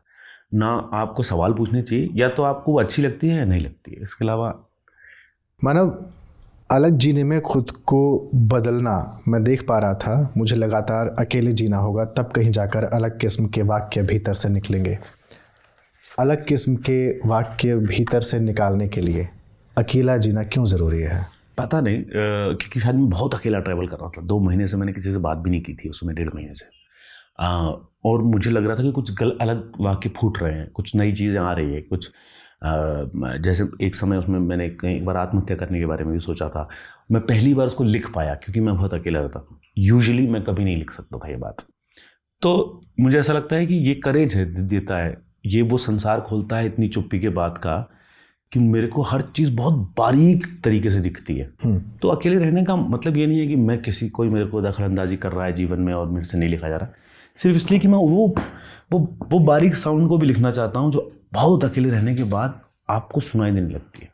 जैसे बहुत चुप्पी के बाद ना किसी का हिलना भी दिखने लगता है, तो वो बहुत चुप्पी की ज़रूरत तो है, नहीं तो वो बारीकी नहीं लिख सकते हैं आप, मुझे ऐसा लगता है। लेकिन उस अकेले रहने ने तो आपसे आपकी कविता छुड़वा दी। नहीं, लेकिन कविता खुद छूट के गई थी, वो एक समय के बाद छूट जाती है और मैंने उसको जाने भी दिया था। जैसे नाटक मेरे हाथ से छूट गया, आप मैं नहीं नाटक कर सकता हूँ और अपन अब ये छूट जाएगा तो कुछ और करेंगे। कविता छूटने का दुख हुआ था? मतलब उस बारे में लिखना मुझे बहुत पसंद है कि अब नहीं लिख पाता हूँ कविता, लेकिन मैं लिख ही रहा हूँ कविताएं भी, मतलब, लेकिन जो मैं सिर्फ कविताएं लिखता था वो नहीं हो पा रहा है। तो दुख मेरे को उसके बारे में लिखने में बहुत मज़ा आता है कि मैंने उसको जाते हुए देखा था, क्योंकि मुझे मोमेंट पता है कि जब मैं नहीं लिख पा रहा था, मैं कहानियाँ और नाटक लिखने लगा था। और मुझे उन दोनों का संबंध बहुत अच्छा लगता है कि अगर वो एक पर्सन होती कविता तो नाटकों से कितना जुड़ती। लेकिन वो कविताएं तो वापस लौट आई मानव। हाँ, फिर लौट भी, मतलब यह है कि अब मैं कभी कभी किसी, कहता ना, कविता किसी दूसरे शहर में रहने लगी है और मैं कभी कभी उस शहर में उससे मिलने चला जाता हूँ, ऐसा हो गया है संबंध। जब कविताओं की वजह से आप बाकी विधाओं की ओर गए तो आपको कभी ये लगा कि यार मैं तो कविता तक ही सीमित था, उससे बाहर मुझे बहुत बड़ा संसार दिख रहा है? हाँ बिल्कुल, और उस बारे में लिखा भी है मैंने बहुत। जैसे ओशन वोंग है, उनकी किताब है in this world we are briefly gorgeous, बहुत ही कमाल किताब लगी मुझे। शायद उसी ने मुझे मोटिवेट किया शर्ट का तीसरा बटन लिखने के लिए। वो खुद एक पोएट थे, और जितने भी पोएट लोग होते हैं जब वो लिखना चालू करते हैं उनके अंदर काव्यात्मकता रहती है उनके लेखन में, और मुझे वो बहुत वाली राइटिंग मुझे वैसे भी बहुत पसंद है। लेकिन कविता छोड़कर गई, आप इसको दर्ज तो करते हैं मानव, और कर्ता ने कर्म से जो आपका कविता संग्रह है उसी की भूमिका में आप लिखते हैं कि एक वक्त था जब कविता मेरा साथ छोड़कर चली गई थी। मैं नहीं चाहता था लोगों को ये बात पता चले कि अब वो मेरे साथ नहीं है। मेरे पढ़े में लोग कविता खोज लेते। जब नहीं चाहते थे फिर क्यों चाहा कि लोगों को पता चले कि कविता साथ छोड़ गई थी? मैं तुमको इतनी ये लेखन की इतनी सुंदर बात है कि आप उस कविता को कितने तरीके से इंटरप्रेट कर सकते हो। हाँ। कि कविता एक लड़की भी है, कविता वो भी है, कविता एक मेरे अंदर का एक वो छिछलापन भी है जो कोई एक व्यक्ति मेरे जीवन से चला गया है और मैं नहीं चाहता लोगों को पता लगे, तो मैं उस व्यक्ति के बारे में लोगों से ऐसी बातें करता रहता हूँ कि हाँ वो मिली थी, अच्छी है, बहुत बढ़िया, लेकिन मैं चाहता नहीं उन लोगों को पता लगे कि अब हम दोनों की बात नहीं होती है। अच्छा, क्या इसीलिए इसके अंत तक आते आते ये है कि मेरे और कविता के बीच चले आ रहे सारे संवाद कर्ता ने अपने कर्म से किए हुए सुनाई देते हैं? हाँ। क्या ये श्लेष अलंकार है? शायद यार मेरे को अलंकार पता नहीं होते। आप, मैं सच बता रहा हूँ, मेरी इतनी अच्छी हिंदी नहीं है। क्या कविता वाकई में कविता है या कोई कविता है? वो सब है, ऐसा कैसे नहीं है। जैसे इसमें एक कविता का जिक्र है जिसकी डेथ हुई थी तितली में। हाँ।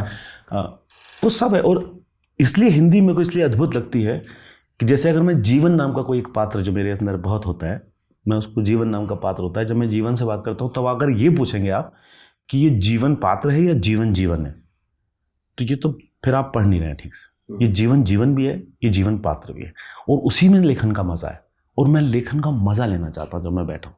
मैं वो सिगरेट पीना चाहता हूँ जो मैं जीवन में नहीं पी रहा हूँ। मतलब कितना स्ट्रेंज, मतलब स्ट्रेंज नहीं कहूँगा, मतलब कितनी अच्छी बात है ना कि जिस एकांत की वजह से आपकी कविताएं छोड़ कर गई थी, कोविड के उसी एकांत में कविताएं वापस लौट आई। इसकी तरफ ध्यान दिया कि एकांत में कविता का जाना, एकांत में कविता का लौटना, क्या कविता से आपका जो प्रेम है वो नहीं छूट पा रहा है? छूटेगा भी नहीं कभी, ऐसा कैसे छूट जाएगा? क्योंकि मैं पढ़ता हूँ, मतलब सर्वेश्वर सक्सेना को पढ़ते हुए, भवानी भाई को पढ़ते हुए, इनको पढ़ते हुए हम मतलब बड़े हुए हैं। मतलब सत्यदेव दुबे जब भवानी भाई की कविता थी सुख का दुख सुनाते थे, तो मेरे को ऐसा लगता था कि इससे सुंदर मैंने कुछ सुना नहीं है। तो आज भी आप उसी पे जाते हो ना, पुराने, जैसे आप पुराने गाने हैं, हिंदी गाने, आप सम पे आ जाते हो ना। जैसे वो पुराने गाने दोपहर में कहीं बज रहे होते हैं, आपको लगता है कितना अच्छा है, क्योंकि वो आपने बचपन से सुने हुए हैं। कविताएं मेरे लिए वो है, जैसे मैं एक सुनता हूँ मुझे लगता है मैंने घर की याद, एक कविता है भवानी भाई की, मैं उसी पे रहा था कि सुख का दुख वो नहीं सुनाते थे, घर की याद तो आप भी बहुत सुनाते थे। घर की याद मैं सुनाता बहुत, और मुझे याद है कि मैं मोस्टली 90% घर की याद पूरी नहीं पढ़ पाता हूँ, मेरे को रोना आ जाता है। उस कविता का इतना असर है मेरे पे, लेकिन वो सुखद है, वो रोना कतई दुखद नहीं है, क्योंकि वो इतना अच्छा है कि एक कविता आपको इतना प्रोवोक कर रही है कि आप उसका अंत नहीं कर पा रहे हो। मैं ऐसी कविताएं लिखना चाहता हूँ, मैं ऐसी किताबें लिखना चाहता हूँ। भवानी प्रसाद मिश्र बीच में आए हैं तो उनकी बात को कंटिन्यू करते हैं। भवानी भाई आप उनको कहने लगे, इतना ज़्यादा जी रहे थे भवानी प्रसाद मिश्र को कि आपने अपने दोस्तों से कहा कि मेरे अड्डे पर भवानी प्रसाद मिश्र ने कविता लिखी थी। हाँ, वो होशंगाबाद में मुझे हमारे टीचर ने बहुत, हम भागते थे क्लास से ना कूद के, गवर्नमेंट स्कूल था तो भागते थे और इमली के पेड़ के नीचे आके बैठ जाते थे नदी किनारे, और हमको पता नहीं होता भाग के करना क्या है, क्योंकि ऐसा भाग के कोई एडवेंचर नहीं कर रहे हैं, वेट कर रहे हैं कि पीरियड खत्म होगा तो वापस जाएंगे, लेकिन वो एक भागने का वो था। हमारे हिंदी टीचर ने आके हमें चपत लगाई और उन्होंने बताया कि ये जो तुम भाग के यहाँ बैठ के इमली खा रहे हो ना, यहीं बैठ के भवानी भाई ने सन्नाटा कविता लिखी है। और वो कविता हम पढ़ते नहीं थे क्योंकि हमको बिल्कुल नहीं अच्छी लगती थी वो कविता, और मैंने एक्चुअली वो कविता सन्नाटा वहीं पीपल के पेड़ के, इमली के पेड़ के नीचे बैठ के पढ़ी, और मुझे वो कविता ऐसी दृश्य में दिखाई दी। वहाँ किला था, पीपल का पेड़ था, नीचे नदी थी, घाट था, और मैंने कहा ये कविता तो। और फिर वो कविता कई सालों बाद मैं जब बम्बई में पहली लाइव की पार्टी अटेंड कर रहा था थिएटर की, अमरीश पुरी साहब ने सुनाई और मुझे गुस्सा आ गया। मैंने कहा तो मेरे भवानी भाई है, ये क्यों सुना रहे हैं, इनको पता भी है वो घाट, इनको पता भी है वो इमली का पेड़, ऐसे कैसे सुना सकते हैं। और तब मुझे पता लगा एक कविता का ना एक मूल होता है, और मैं इसलिए राइटरों के पीछे शायद भागने लगा कि मैं राइटर के उस मूल पे जाना चाहता है जहाँ स्ट्रेंजर कामू ने लिखी है, जहाँ नाया ने बैठ के लिखी है, जहाँ काल की ग्रेव है। और वो ऑब्सेशन है शायद मेरा कि मुझे वो इमली के पेड़ पे बैठ के ही सन्नाटा पढ़नी है, तभी समझ में आएगी मुझे बात। तो मेरा बस चलता तो मैं कितने राइटरों के पास जाके बैठता, और अभी भी जाने का मन करता है? हर जगह। मैं कोइज जी के पास जाना चाहता हूँ, मुझे पता है वो ऑस्ट्रेलिया में रहते हैं, मैंने उनको मेल भी डाला है कि क्या मैं आपसे मिलने आ सकता हूँ, मेरे लिए बहुत बड़े राइटर हैं वो। मतलब अब मैं क्या बताऊँ, काश मैं गोरकी से मिल सकता, काश मैं दोस्तोवस्की से मिल सकता। क्या बात है। मतलब आऊँगा एक और 2 राइटर्स की तरफ और आऊँगा जिनसे आप मिले और जिनसे आप मिलना चाहते भी हैं, लेकिन उससे पहले चूँकि कविताओं का जिक्र चल निकला है तो आपकी ही कर्ता ने कर्म से की बात चल रही है। मतलब कविताओं को पढ़ते हुए कहीं कहीं ऐसा लगता है कि कविता की पंक्तियाँ हम आपकी कहानी या उपन्यास में कहीं कहीं पढ़ चुके हैं। जैसे कश्मीर कविता है, जो पिता वाली बात है, वो पिता वाली बात एज इट इज़ दर्ज है आपके रूह में है। नहीं, लेकिन शुरुआत की 2 पंक्तियाँ। कविताओं को जो संकलन हमने किया है, ऐसे किया है कि मैंने जो भी कविताएं अपनी नाटकों में लिखी हैं, उपन्यास में लिखी, हर जगह जो कविताएं लिखी हैं उन सबको मैंने इसमें डाला है। शक्कर के 5 दाने की कविता है, इल्हाम की कविता है, इसमें जो कविताएं शर्ट का तीसरा बटन में है वो कविताएं हैं, अबाबील है, ठीक तुम्हारे पीछे। बिल्कुल, उसमें क्या गलत है? मतलब मेरी किताब अलग से है कविताएं।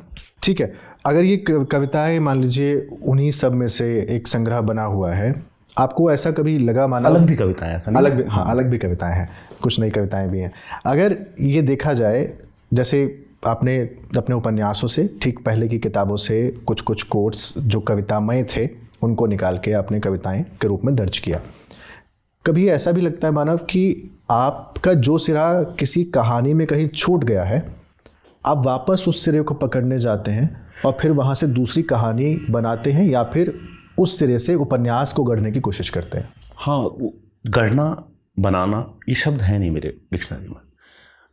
ना ही मुझे किसी की ज़रूरत है कि मैं बहुत लिख रहा होता हूँ और अभी भी मैं लिखना चाहता हूँ बहुत, और मुझे पता नहीं आता कहाँ से। कोई चीज़ें ओवरलैप करती हैं। हाँ, लेकिन क्योंकि मैं लगातार लिख रहा था, आप मतलब मैं कोपेनहेगन में था, मैं 2 किताबें एक साथ लिख रहा था। क्या बात कर रहे हैं? हाँ, मैं एक साथ मैं नाया भी लिख रहा था और मैं पतझड़ भी लिख रहा था। तो क्योंकि मैं कुछ नहीं और करता हूँ, मैं सिर्फ लिखता हूँ। मैं पब नहीं जाता हूँ, मैं वहाँ पार्टीज़ नहीं करता हूँ, मैं वहाँ लोगों से हैंग नहीं करता हूँ। मैं सुबह 5 बजे उठ के एक वहाँ के लोकल कैफ़े में बैठ के लिख रहा होता हूँ, और मुझे बहुत अच्छा लगता है, मेरे लिए सेलिब्रेशन है। अच्छा, ये बहुत इंटरेस्टिंग है कि आप दो एक साथ लिख रहे हैं। उसके स्ट्रक्चर पे कैसे ध्यान देते हैं कि ये स्ट्रक्चर में चल रहा है, ये स्ट्रक्चर में चल रहा है, या स्ट्रक्चर पे ध्यान ही नहीं देते? नहीं, मेरे लिए बहुत आसान है कि मैं अगर वो लिख रहा हूँ मैं उसमें चला जाता हूँ। मुझे कोई प्रयत्न नहीं करना पड़ता। और ऐसा नहीं है कि मेरे को क्योंकि आता है, अभी तक प्रयत्न नहीं करना पड़ा, और अगर लगे कि प्रयत्न करना पड़ेगा तो फिर मेरे को लगता है कि हाँ, फिर मैं बताता कि प्रयत्न करना है। मेरे को प्रयत्न नहीं करना पड़ता है। मुझे अचानक मैं वहाँ जाता हूँ, मुझे लगता है जैसे कि मैं 3 किताबें एक साथ पढ़ता हूँ, तो ऐसा नहीं है कि मैं अगर दूसरी किताब पढ़ रहा हूँ तो उसकी कहानी इसमें घुस गई, नहीं, मैं इस किताब को पढ़ता हूँ, मुझे पूरा याद आ जाता है। अच्छा, ये हुआ था, अब हम यहाँ पे। क्या इसके पीछे बहुत सारा समय है मेरे पास, असल में बहुत खाली समय है मेरे पास। तो मेरे को बहुत, और मैं यही सोच रहा होता हूँ ना 24 घंटे, तो मेरा ऐसा है नहीं कि मेरा डिस्ट्रैक्ट होता हूँ मैं। नहीं, ये मेरे लिए बड़ा इंटरेस्टिंग है कि 2 किताबें आप एक साथ लिख रहे थे। हाँ, और एक बार तो मैं 3 भी लिख रहा था किताबें एक साथ। आप चौंका रहे हैं। जब मैं बहुत दूर कितना दूर होता है लिख रहा था, मैं बहुत दूर कितना दूर होता है लिखना नहीं चाहता था, मैं लिखने भी नहीं गया था, मैं कहानियाँ लिखने गया था जो चलता फिरता प्रेत में थी। मैंने कहानियाँ भेजी, बीच बीच में लिखता रहा अलग से। जब मैं लिखता रहा तो मैंने शैलेश को भेजा, मैंने कहा शैलेश में कुछ 50 पन्ने लिखे हैं, कुछ पढ़ के देखो क्या है। तो उन्होंने बोला कहानियाँ रोक दो, इसे कंप्लीट करो, ये बहुत अच्छा है। शैलेश इनके प्रकाशक हैं, उनका नाम है। तो अब मुझे ये नहीं पता कि इसका मतलब, क्योंकि मैं कहानियाँ भी कंटिन्यू लिख रहा था उसी समय, जब मैं बहुत दूर कितना दूर होता लिख रहा था, मुझे याद है शेमोनिक से एक बहुत पहाड़ी सुंदर गाँव है फ्रांस और स्विट्ज़रलैंड के बीच में। मैं उस शेमोनिक में बैठ के मैंने कहानी लिखी थी घोड़ा। और अगर आप घोड़ा कहानी पढ़ेंगे, जो मेरे को लगता है कि मेरी लिखी बहुत बेहतर कहानियों में से एक है, जब मैं घोड़ा कहानी लिखा था उसी वक्त मैं सबसे सादी राइटिंग कर रहा था, जो है बहुत दूर कितना दूर होता है। और घोड़ा मोस्ट कॉम्प्लेक्स और अमेजिंग, मेरे को बहुत अच्छी लगती है वो कहानी। अब ये दोनों एक साथ चल रही थी, मैं यहाँ पे ये लिख रहा था, दूसरे फोल्डर खोलता था और ये लिखता था। दोनों में एक भी समानता नहीं, एक शब्द की भी समानता नहीं है, स्ट्रक्चर भी अलग है। तो घोड़ा कहानी बहुत कॉम्प्लेक्स है ना, कॉम्प्लेक्स, और स्ट्रक्चर भी बहुत अलग है उसका। उस कॉम्प्लेक्सिटी से फिर बाहर आके दूसरे में घुसना, यही था कि जब मैं एक्टिंग करता हूँ तो मैं यही कॉम्प्लीमेंट करता है, हाँ। कॉम्प्लीमेंट करता है एक दूसरे को। मुझे जब मैं नाटक लिखता था, मैं 2002 से कहानियां लिख रहा हूँ, 2016 तक किसी को नहीं पता था मैं कहानियां लिखता हूँ। और वो दोनों किताबें आई 16 और 17 में, मेरी 2002, 2003, 2005 की किताबें, जब मैं सिर्फ नाटक लिखता था। चूंकि मैं नाटक से जब थक जाता था तो मैं एक कहानी लिख देता था, तो मुझे बड़ा अच्छा लगता था। फिर मैं नाटक पे आता था वापस, क्योंकि मुझे लगता था नाटक मेरा मुख्य काम है, ये कुछ मैं अजीब सा लिख रहा हूँ जो कहानी नुमा है। एक कविता है आपकी, लेखक की जगह, बहुत अच्छी कविता है। लेखक को बस एक कुर्सी बराबर जगह चाहिए होती है उड़ने के लिए, जहाँ बैठे हुए उसे अपने घर की खिड़की जितनी आज़ादी का नीला आसमान दिखे, जिसमें उसे ईमानदार सफ़ेद शब्दों के हाथी घोड़े बनते बिगड़ते दिखाई देते रहें। बहुत सुंदर कविता है। लेखक को बस एक कुर्सी बराबर जगह चाहिए होती है उड़ने के लिए। मानव, कभी ऐसा लगा आपको कि एक कुर्सी जो मुख्यधारा साहित्य है मानव कौल की लगनी चाहिए? क्या क्या क्या क्या? एक कुर्सी जो हमारा मुख्यधारा साहित्य है, जिसमें तमाम साहित्यकार आते हैं और वो मानते हैं कि फलां लेखक है, फलां लेखक नहीं है, उसमें मानव कौल को भी तवज्जो मिले। ये कोई ऐसा किताब आती है ऐसी स्कीम की? मतलब ये कहाँ है, कौन तवज्जो देता है, कौन लोग हैं? मतलब मेरे को एक्चुअली पता है, मतलब कोई है जो बोलता है कि ये लेखक है, लेखक नहीं है? पैनल है कोई एक? नहीं, मैं इसलिए पूछना चाह रहा हूँ कि मुझे लोग पता ही नहीं है। अगर नहीं पता है तो मैं चाहूँगा कि ये ईमानदारी बनी रहे, और अगर ऐसा वाकई में अगर नहीं पता है तो मैं चाहूँगा आपको ना ही पता रहे, तो बहुत अच्छा है। और मैं अपने लिखे की कसम खा के कहता हूँ, मुझे पता ही नहीं है ये लोग एग्जिस्ट करते हैं, कि जो लोग ये घोषित करते हैं कि ये लेखक है और ये नहीं है। अगर ये ईमानदारी है मानव, तो मैं उस प्रकरण पे आता हूँ। एक लेखक जो आपको बहुत पसंद है, विनोद कुमार शुक्ल। उस समय आपकी किताब आ रही थी, हाँ, और आपने एक इंस्टाग्राम पे पोस्ट डाली कि विनोद कुमार शुक्ल को रॉयल्टी केवल इतनी मिलती है, 1929 समथिंग ऐसे कुछ था। मुझे अभी एग्जैक्ट फिगर नहीं पता। मैंने उस पर एक स्टोरी भी की थी एक संस्थान के लिए। लोगों ने आरोप ये लगाया कि मानव कौल की किताब आ रही है, और चूंकि मानव कौल की सारी किताबें एक ही प्रकाशक से आती हैं, तो या तो मानव कौल विनोद कुमार शुक्ल को तोड़ने की कोशिश कर रहे हैं, प्रकाशक दूसरी तरफ चले जाएं, या फिर किताब के प्रमोशन के तौर पर उन्होंने इस टाइमिंग को चुना है। तो पहला जवाब मैं ये देना चाहता हूँ कि मैं अगर कभी भी कुछ भी करूँगा, मेरी उसके अगल बगल किताब आ ही रही होगी, क्योंकि मेरी किताब आती रहती है। मैं बहुत लिखता हूँ। पिछले 2016 से लेके 2000 अभी तक मेरी 10 किताब आ चुकी हैं। मतलब एक साल में कई बार 2 किताब आती हैं। तो ऐसा कौन सी जगह मैं कोई भी ऐसा काम करूं जहां ये मान लूं कि अब किताब इसके अगल बगल नहीं आ रही है तो ये तोहमत नहीं लगेगी मुझ पर। इतना तो प्लान मैं करता नहीं, क्योंकि किताब तो आ ही रही है। ठीक है, ये एक बात। दूसरी बात है, आप वो इंसिडेंट एक बार बताएंगे जो आपको निर्मल जी के मृत्यु के समय जब उनको 25,000 रुपये की ज़रूरत थी। तो मेरा ये कहने का मतलब है, हम इस समाज में तो रहते नहीं हैं कि हमको पता नहीं है असलियत। नहीं, हम पहले छुपे दबे भी नहीं रहते हैं कि असलियत क्या है। हमें पता है असलियत, हर चीज़ की असलियत हमको पता है। हमें पता है कि हमारे राइटरों को कैसे ट्रीट किया जाता है। हमें पता है, आज अगर आप बात करें सुरेंद्र वर्मा से लेके धर्मवीर भारती ताई से बात करें, किसी से बात करें, उन सब के अपने मुद्दे हैं। चूंकि मैंने एक इंस्टाग्राम पोस्ट लिखी, वो भी इस उसमें आगे कि मैं अथाह प्रेम करता हूँ विनोद जी से, और मैं कैसे भी चाहता हूँ कि उनको पैसा मिले, वो सेलिब्रेट होनी चाहिए, उनका इतना पैसा होना चाहिए कि वो कभी गलती से भी पैसे की बात ना करें जीवन में, कि होना ही नहीं चाहिए उनके पास। तो मैंने वो एक पोस्ट डाली, और उसके बाद जो भी रिपल इफेक्ट हुए वो इसलिए नहीं हुए कि लोग मुझे जानते हैं, इसलिए हुए क्योंकि लोग विनोद कुमार शुक्ल को पसंद करते हैं। उनसे सुंदर आदमी से मैं मिला ही नहीं हूँ लाइफ में। और जब एक विनोद कुमार शुक्ल जैसा आदमी वीडियो पे आके सिर्फ ये लाइन बोलता है कि मेरे लेखन को मुक्त कर दो, मानव कौल की औकात ही नहीं है कि विनोद कुमार शुक्ल जैसे आदमी से ये लाइन बुलवाए। बात तो ये भी हुई थी, आप ही ने बुलवाई। काश मैं इतना बड़ा आदमी होता, मैं बहुत छोटा आदमी हूँ, विनोद कुमार शुक्ल के मतलब धूल भी नहीं हूँ मैं। काश ऐसा हो। मैं तो चाहता हूँ कि मैं इतना हूँ कि विनोद जी वो करें जो मैं चाहता हूँ, लेकिन मैं तो चाहता हूँ मेरे पैसे वो नहीं ले, मतलब वो उनकी बेइज्जती होगी।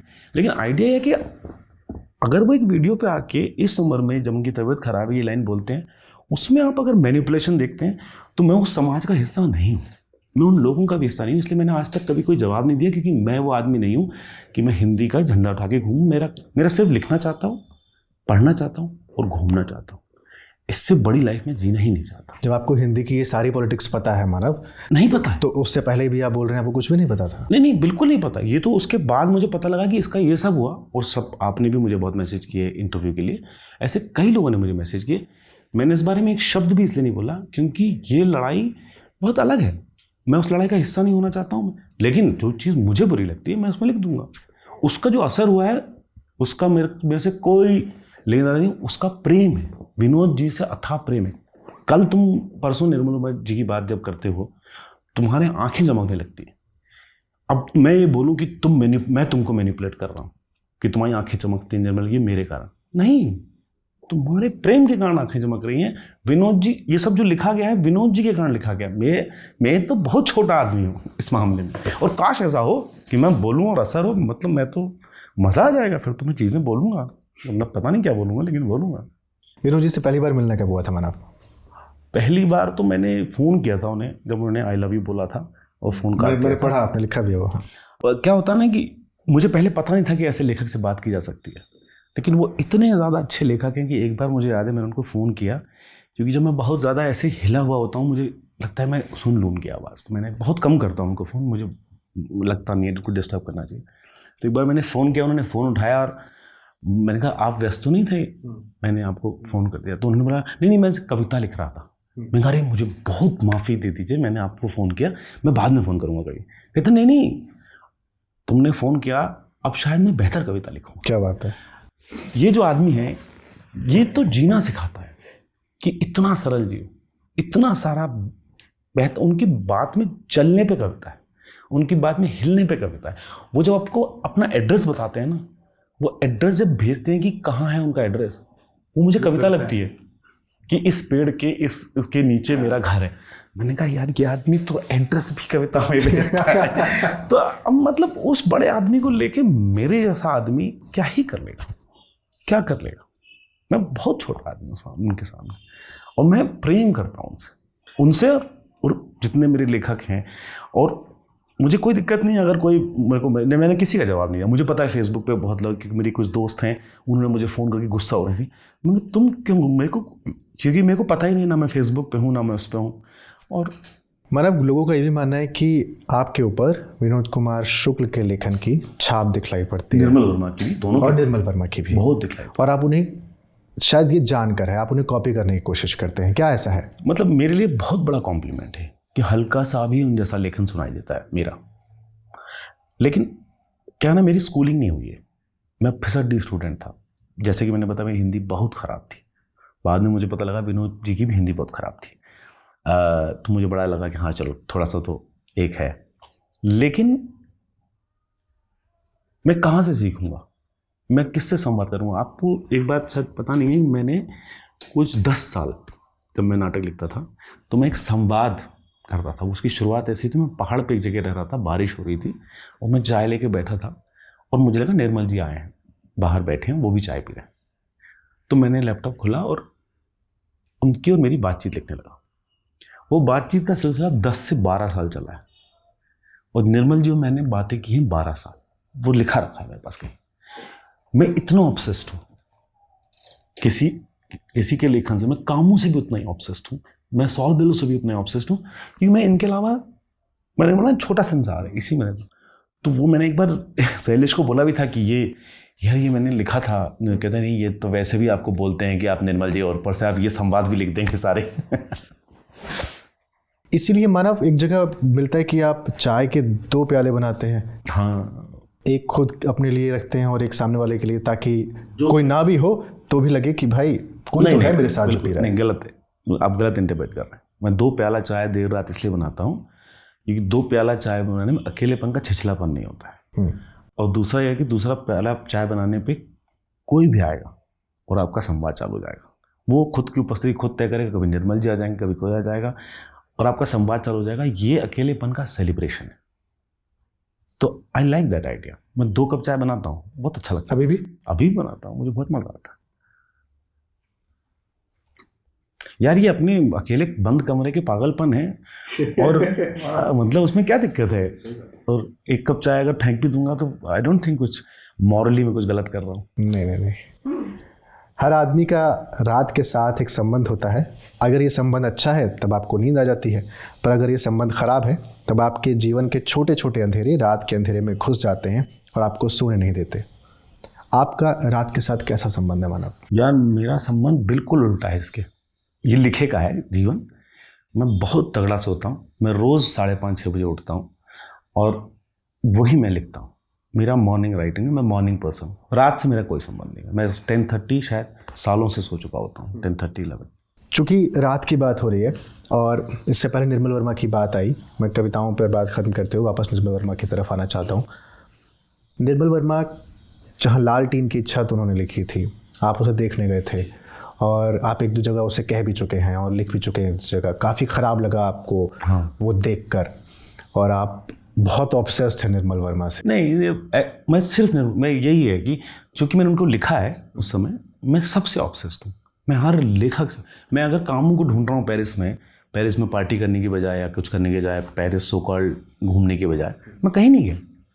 मैं म्यूजियम तक में नहीं गया था पेरिस, क्योंकि मैं सिर्फ सात्र की कब्र पे गया था। और कितनी सुंदर बात है, सात्र और सिमोन द बोवार की कब्र पे किसिस के निशान है। ये क्यों नहीं देखूंगा मैं? तो मैं सबसे ऑब्सेस हूँ। ऐसा नहीं है कि मैं सिर्फ निर्मल जी से हूँ। मुझे चूंकि मेरी अर्ली रीडिंग वही रही है, मेरे को अंग्रेजी पढ़ना आता नहीं था, मैंने बाद में सीखा अंग्रेजी पढ़ना, तो मैं हिंदी पढ़ता था। तो हिंदी में मतलब ये ऑब्सेशन आदमी को बांधता नहीं है, लिमिट नहीं करता है? अगर आप एक ही व्यक्ति से ऑब्सेस हो और उसका जीना आराम कर दो तो बांध दोगे। मेरा ऑब्सेशन बहुत वेरिड है। मतलब अगर मैं किसी एक लेखक का कोपनहेगन जाके एक किताब लिखने के लिए मैं 2 महीने रह के आता हूँ और वो ख़त्म हो गया। मेरा मतलब वो मेरे दोस्त हैं, कभी कभी बातचीत होती है मेल पे, लेकिन ऑब्सेशन का मतलब है कि मैं कुछ करना चाहता हूँ, मैं उनसे संवाद करना चाहता हूँ, मैं उनसे मिलना चाहता हूँ। क्योंकि जब आप अलग अलग लोगों से ऑब्सेस्ड होते हैं, चूंकि वर्ड ऑब्सेस्ड निकला है, हालांकि ये वर्ड होना नहीं चाहिए, गलत हम यूज़ कर रहे हैं, लेकिन यार क्या होता है कि मेरा सवाल ये है कि अगर आप अलग अलग लोगों के प्रति आकर्षित रहते हैं, इसको ऐसे ले लें, है ना, तो एक से बाहर निकल के दूसरे के पास जाना, दूसरे से बाहर निकल के तीसरे के पास जाना, इसके बीच की जो यात्रा ये तो बहुत कठिन होती है। आप तीनों से एक साथ, या तो तीनों से एक साथ रहें। आप हर बार शादी काहे कर लेना चाहते हैं हर चीज़ से? मतलब एक किताब लिख रहे हैं तो शादी कर लो उससे, फिर आप ना इधर देख सकते हैं ना उधर देख सकते हैं। मैं नहीं हूँ ऐसा आदमी। मैं 3 किताबें एक साथ लिखता हूँ, मुझे कोई दिक्कत नहीं होती एक से दूसरे जाने में। मैं 4 लोगों से ऑब्सेस होता हूँ। मैं जब वहाँ गया था कोपनहेगन, तो मैं नाया से भी मिला। मैं एक कवित्री हैं कोपनहेगन की, मैं उनकी भी जगह पे गया और मैं साथ साथ डिस्कवर कर रहा था एडवर्ड मंक को भी। तो उसमें क्या दिक्कत है? और अभी भी मेरे को लगता है कि मेरे पास बहुत टाइम था, मैंने उसका अच्छे से यूज़ नहीं किया। वो बियर पीते पीते मैंने बिता दिए बहुत सारे शामें। मानव, लाल पेंसिल प्ले की तरफ आ रहा हूँ, कितना महत्व रखता है आपके जीवन में?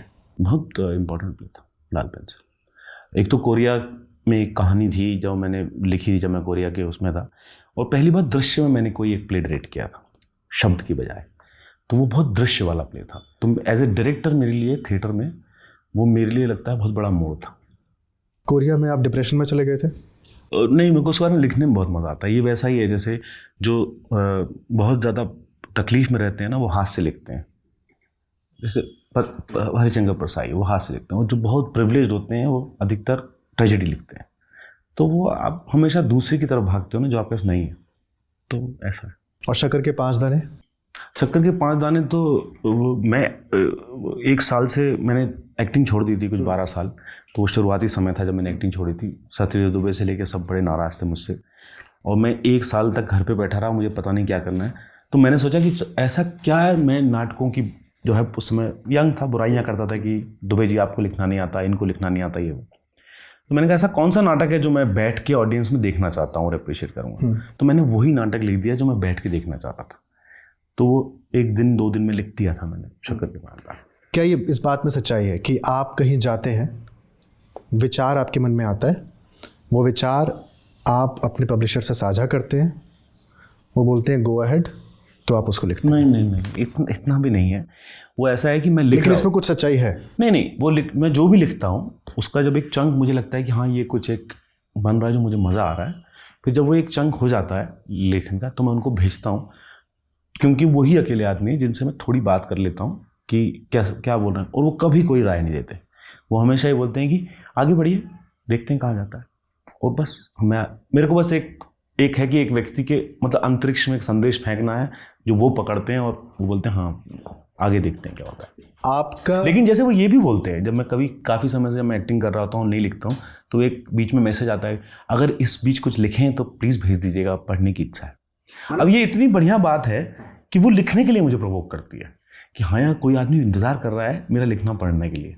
ये कितनी अच्छी बात है कि एक आदमी है मेरे पास जो इंतज़ार कर रहा है कि, तो वो एक बहुत प्यारा एक धक्का देते हैं जिससे मैं कूद सकता हूँ। मतलब आपका विचार किसी और की से पर अगर डिपेंडेंट है कि आगे बढ़िए, तो लगता नहीं कहीं कुछ गड़बड़ी है? ऐसा नहीं है गुरु, मैं तुमको बता रहा हूँ, जब मेरे को कोई पूछता भी नहीं था तब मैंने इतनी कहानियाँ लिख के पढ़ी हुई थी। मेरा लिखना आज लोग पढ़ना भी बंद कर देंगे तब भी मैं लिखता रहूँगा अगर मुझे लिखना पसंद है तो। क्योंकि ना मैंने कोई कहानी लिखी थी कि छपेगी है कभी, और मुझे ये भी नहीं पता था ये कहानियाँ हैं पहले तो ये तो शैलेश ने कहा कि हाँ ये तो कहानियाँ हैं, छाप देते हैं।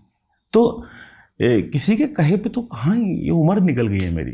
अगर मैं सुनता तो अभी तक कितना बढ़िया आदमी होता। मानव किताबों के कवर बड़े दिलचस्प होते हैं। कर्ता ने कर्म से वाला कवर तो मतलब कुछ ज़्यादा ही दिलचस्प है। एक शायद वो न्यूड फोटो है और आप बिल्कुल बीच में लेटे हुए हैं पैरों को सिकोड़ कर। कवर डिज़ाइन करते वक्त जहन में क्या रहता है? मुझे ना ये आर्ट बहुत ज़्यादा पसंद है, जो काफ़ी पेंटिंग और इस तरीके का आर्ट फॉर्म से ही बात है जो मैं देखता रहता हूँ, जितनी भी मेरी लिमिटेड समझ है। लेकिन मुझे हमेशा ही किताबों के कवर बहुत एक्साइटिंग लगते हैं। मैं क्योंकि आप जब किताब लेके घूमते हो तो उसके कवर ना आप बार बार देखते हो, तो मैं हमेशा से बहुत मेहनत करता हूँ हर एक कवर पे। हर बार अलग अलग डिज़ाइनर होते हैं, हर बार चीज़ें हर करता हूँ और मेरा इंटरप्रिटेशन एक होता है कवर को लेके। कर्ता ने कर्म से वाला कवर की बड़ी दिलचस्प कहानी है कि क्योंकि मुझे लगता था कि मेरी राइटिंग बहुत नेकेड है, और ऐसा मेरा मानना है, सिर्फ ऐसा लगता है मुझे। तो मैंने कहा कवर पे मैं नेकेड बनाना चाहता हूँ। ये मेरा पहला आइडिया था और लॉकडाउन था, मेरे पास बहुत वक्त था। तो मैंने शैलेश से जिक्र किया कि ऐसा कुछ है, तो शैलेश थोड़ा डर गया कि नहीं देखिए, उनका ये भी मानना है बहुत अच्छी बात है कि फिर राइटिंग से ध्यान हट जाएगा और लोग ना इसकी बातें करेंगे। लेकिन मुझे लगा नहीं, इस पर एक्सपेरिमेंट किया जा सकता है। तो मैंने अपनी माँ को फ़ोन किया। मैंने बोला माँ मेरा ऐसा आइडिया है। तो माँ ने बोला कि तो क्या बेटा तू एकदम ही पूरा, मैं कहा नहीं आर्टिस्टिक ही हो, कहना जैसी तेरी राइटिंग है वैसा कुछ। मैं कहा हाँ। कहता देख बेटा नेचर तो नंगा ही है, वो तो कपड़े हम पहनते हैं, क्योंकि भाई पहली प्रति किताब की उन्हीं के हाथ में जाती है। तो मैंने कहा बस फिर करते हैं। फिर उसका एक्सपेरिमेंट शुरू हुआ और अंत में ये कवर आया। लेकिन उस पर बहुत होता है, कभी कभी यार मैं किताब का वो भी रोक देता हूँ कि नहीं अभी तक कवर मिला नहीं है, हम उसको बाद में रिलीज़ करेंगे। आमतौर पर मानव ये देखा जाता है अगर कोई सेलिब्रिटी किताब लिखता है तो उसका नाम बहुत ज़्यादा बड़ा होता है, शीर्षक से ज़्यादा बड़ा उसका नाम हो जाता है ताकि वो उस किताब के नाम के हिसाब से बिके। आपकी किताबों में एकदम उल्टा है, नाम इतना छोटा है कहीं कहीं पर कि मुझे देखना पड़ रहा है कि इतना छोटा क्यों है, इसके पीछे की वजह क्या है? वो एस्थेटिकली मुझे बहुत सुंदर लगता है कि आप किसको देख रहे हैं। नाम बहुत नगण्य है, वो छोटी चीज़ है नाम, लेकिन एस्थेटिकली किताब का नाम और वो कैसे आ रहा है वो मुझे बहुत सुंदर लगता है। जैसे कर्ता ने कर्म से कहाँ लिखा रहा है, मतलब उस पर बहुत हम लोग मेहनत करते हैं, तो उसमें नाम बड़ा होना मुझे ठीक नहीं लगता है। मतलब एक तो उसकी ज़रूरत नहीं है, वो नाम से भी इन्फॉर्मेशन है। आप बहुत सामाजिक व्यक्ति नहीं है, बहुत सोशल नहीं है, ऐसा मुझे लगता है। और कभी कभी मुझे, चूँकि मैं कभी बहुत ज़्यादा अकेला रहता हूँ, तो मुझे बहुत मज़ा आता है लोगों के साथ बैठने बात करने में। मैं काफ़ी एंटरटेनिंग हूँ एक्चुअली। एक समय तक आप अवार्ड फंक्शंस में भी नहीं जाते थे, अभी भी शायद नहीं जाते हैं। मैं बहुत अवॉइड करता हूँ, बहुत। जब मेरे जो है डायरेक्टर या निर्देशक है बहुत, क्योंकि क्या होता है आप किसी के साथ फिल्म करते हैं ना तो एक संबंध बन जाता है। फिर लेखन वाले अवार्ड्स वो तो कभी नहीं जाता, वो तो मैं कहीं नहीं कभी। हाँ। कोई हुआ था क्या हुआ? नहीं, मैं वही पूछ रहा हूँ, आप आमतौर पर नहीं जाते? नहीं, मैं इसलिए भी नहीं जाता हूँ क्योंकि मुझे लगता है कि अवार्ड हमेशा उनको मिलने चाहिए जिनकी किताबें बहुत अच्छी हैं और नहीं बिकती हैं, उनको देना चाहिए अवार्ड, तो एक पुश मिले। अवार्ड का कोई मानी क्या है, मतलब अवार्ड इसलिए होना चाहिए कि उस किताब को एक रीच मिले, लोग को लगे कि इसको क्यों मिला अवार्ड, हम तो जानते नहीं थे। और मुझे लगता है कि मुझे इसका कोई समझ में नहीं आता, मतलब लेखन के अवार्ड का मेरे लिए। आप बहुत सोशलाइज नहीं हैं जैसे कि पहले मैं बोल रहा था, और उसमें अवार्ड्स भी एक आते हैं कि भाई आप नहीं जाते हैं। लेकिन जब आपका पिछले दिनों तितली उपन्यास आया तो आपने कुछ ऐसी जगहों पर प्रोग्राम्स किए जहाँ पर लोगों को मिलने के लिए बुलाया। ये अचानक से बदलाव क्यों माना? ये गिल्ट है मेरा कि मैं जब जैसे मैं किताब पब्लिश भी करता हूँ तो मैं इंस्टाग्राम पे डाल देता हूँ आ गई किताब या आने वाली है किताब, तो मेरे को ऐसा लगता है कि मैं अपनी राइटिंग को ना बहुत ऐसे रखता हूँ छुपा के, कि मैं उनको ज़्यादा जो है सेलिब्रेट नहीं करता हूँ। और फिर गए समय में मैंने जब एक बार दिल्ली में पहली बार शर्ट का तीसरा बटन का बुक साइनिंग की थी, मतलब मुझे याद है कि मैं बुक साइनिंग करने एंटर किया था, ये मैंने लिखा भी एक जगह, पता नहीं वो कहाँ पढ़ा लिखा हुआ, मैं इस बुक साइन कर रहा था, कुछ लोगों ने ना बहुत पर्सनल सवाल पूछे किताब के कैरेक्टर्स के, उसमें आपने ये लिखा है, उसमें आपने ये लिखा है, और मेरी ना गला भर आया था, क्योंकि ये वो कैरेक्टर्स हैं, वो चीज़ें हैं, वो लेखन है जो मैं अकेले बैठ के करता हूँ। मुझे नहीं लगता कि ये ऐसे भीड़ में लोग इतने निजी सवाल पूछ लेंगे। और मुझे वो बात इतनी ज़्यादा अच्छी लगी कि लोगों के पास कितने सुंदर सवाल हैं और कितने अच्छे से कनेक्ट करके, जैसे मतलब बहुत हक से सवाल पूछते हैं कि उन्होंने जिया और ये मुझे ये पूछना है, और मुझे बहुत ज़्यादा सुंदर लगता है। तो दिल्ली में मुझे बहुत मज़ा आया, तो मुझे लगा तितली के साथ में मुझे ऐसा करना चाहिए। तो पहली बार मैंने इंदौर में किया बस, और हम एक बार दिल्ली में और कर रहे हैं। मैंने बहुत ज़्यादा किया नहीं है, लेकिन अब मेरी इच्छा है कि मैं जिस शहर में अगर मैं जा रहा हूँ किसी काम से, नाटक करने या कुछ करने, तो मैं एक छोटा सा गेट टुगेदर करता हूँ, लेकिन वेरी पर्सनल। वो कतई उसमें कोई प्रेस वाला इन्वॉल्व नहीं होता, कोई प्रेस की विज्ञप्ति नहीं आती है किसी को, बल्कि मैं एक दिन पहले डालता हूँ कि हम कल मिल रहे हैं, या आज ही डालता हूँ कि हम शाम को मिल रहे हैं, क्योंकि मुझे वो नहीं चाहिए उसका आडंबर, क्योंकि मुझे पता है बतौर एक्टर ना बहुत सारे लोग आ सकते हैं, मैं उसको लेखन पे ही रखना चाहता हूँ। बूढ़ा होना मानव के लिए क्या मायने रखता है? हाँ, मुझे बड़ा अच्छा लगता है ये आइडिया कि मैं ना बहुत अच्छे से बूढ़ा होना चाहता हूँ। और कि आप कई बार कह चुके हैं, लिख चुके हैं, और एक बार नहीं कई जगह पर आप लिख चुके हैं। असल में क्या होता है ना कि मुझे पहले बड़ा अजीब लगता था कि जब मैं स्विमर था और मैंने इंडिया में 3rd पोजीशन लगाई थी, तो मुझसे बहुत अपेक्षाएं रखते थे मेरे कोच और मेरे सब लोग।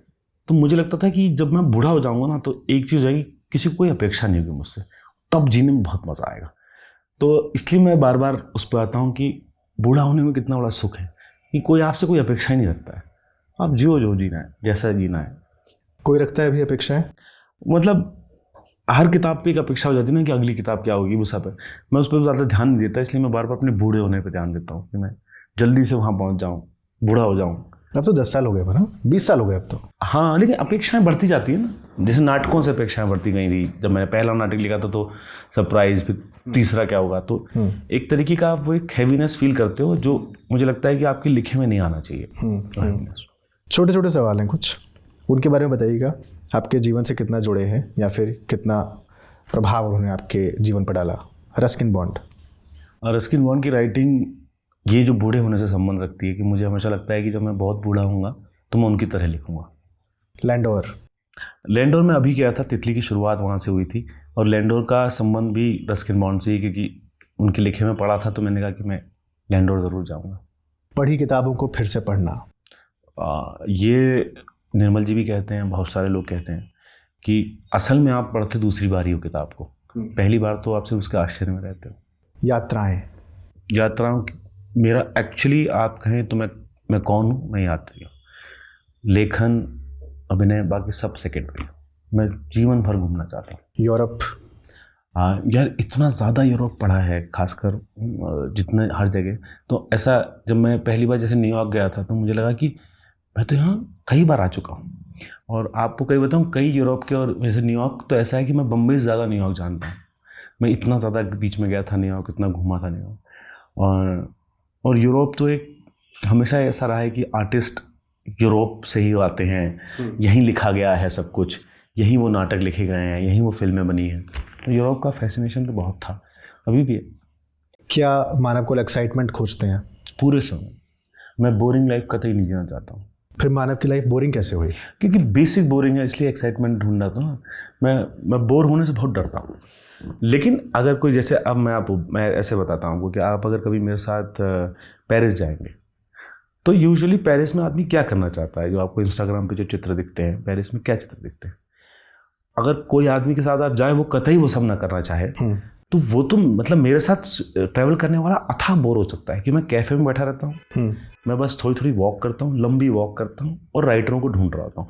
कब्रिस्तान जाता हूँ, सातरों इनको देखने, उसकी कब्र पे जा रहा हूँ, इसकी कब्र पे जा रहा हूँ। मुझे बड़ा मज़ा आता है सब करने में।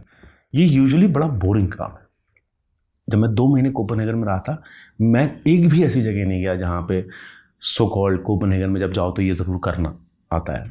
तो इस तरह से मैं बोरिंग हूँ। एक्साइटमेंट ये सब है मेरी लाइफ। लेखन तो मेरी सांसें और क्या।